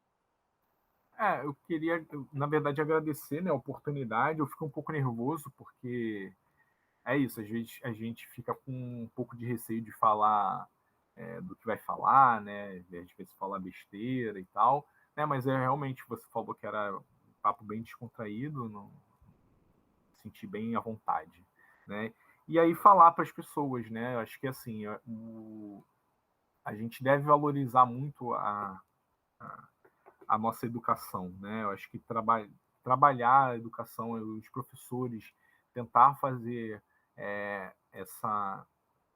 esse combate, né, a essa que a gente chama de precarização, né, do trabalho docente. A gente precisa valorizar mais os professores, valorizar mais a escola, entender essas diversidades na escola, trazer essas diversidades para a escola. E aí eu acho que a ficção científica, a história em quadrinhos, as mídias de modo geral vão trazer vão ser excelentes ferramentas para discutir essas questões de diversidade, tanto cultural como social, na sala de aula, porque é uma coisa que eu sempre falo para os meus alunos da licenciatura, é que espaço para discutir política, a física também tem que ser, né? A aula de física também tem que discutir política, porque a nossa sociedade, ela vive de uma tecnologia que é produzida pela física, né? Então a ciência, ela produz uma tecnologia que a gente consome, e a gente consome acriticamente. Então a gente está aqui no celular, e ainda não sabe, por exemplo, quais são as consequências na verdade já tem vários estudos, né, de celular, e aí celular com criança, celular com adulto, com idoso, né? A gente poder trazer essa discussão política, trazer uma discussão crítica dentro da sala de aula. Então, acho que o recado que eu queria dar é tanto para os professores, para que eles sigam nessa linha, e para a comunidade educacional, educativa em geral, ou seja, pais, diretores, coordenadores, alunos e os próprios professores entenderem que isso é preciso, né? Que é preciso a gente pensar numa escola mais crítica, pensar numa escola mais igualitária, uma escola mais justa, uma escola diversa. Então, acho que esse é o recado que eu queria dar. E agradecer mais uma vez. A gente que agradece, Eduardo. Muito obrigada mesmo. E eu vou finalizar esse bloco só introduzindo que tem mais daqui a pouco. Até logo!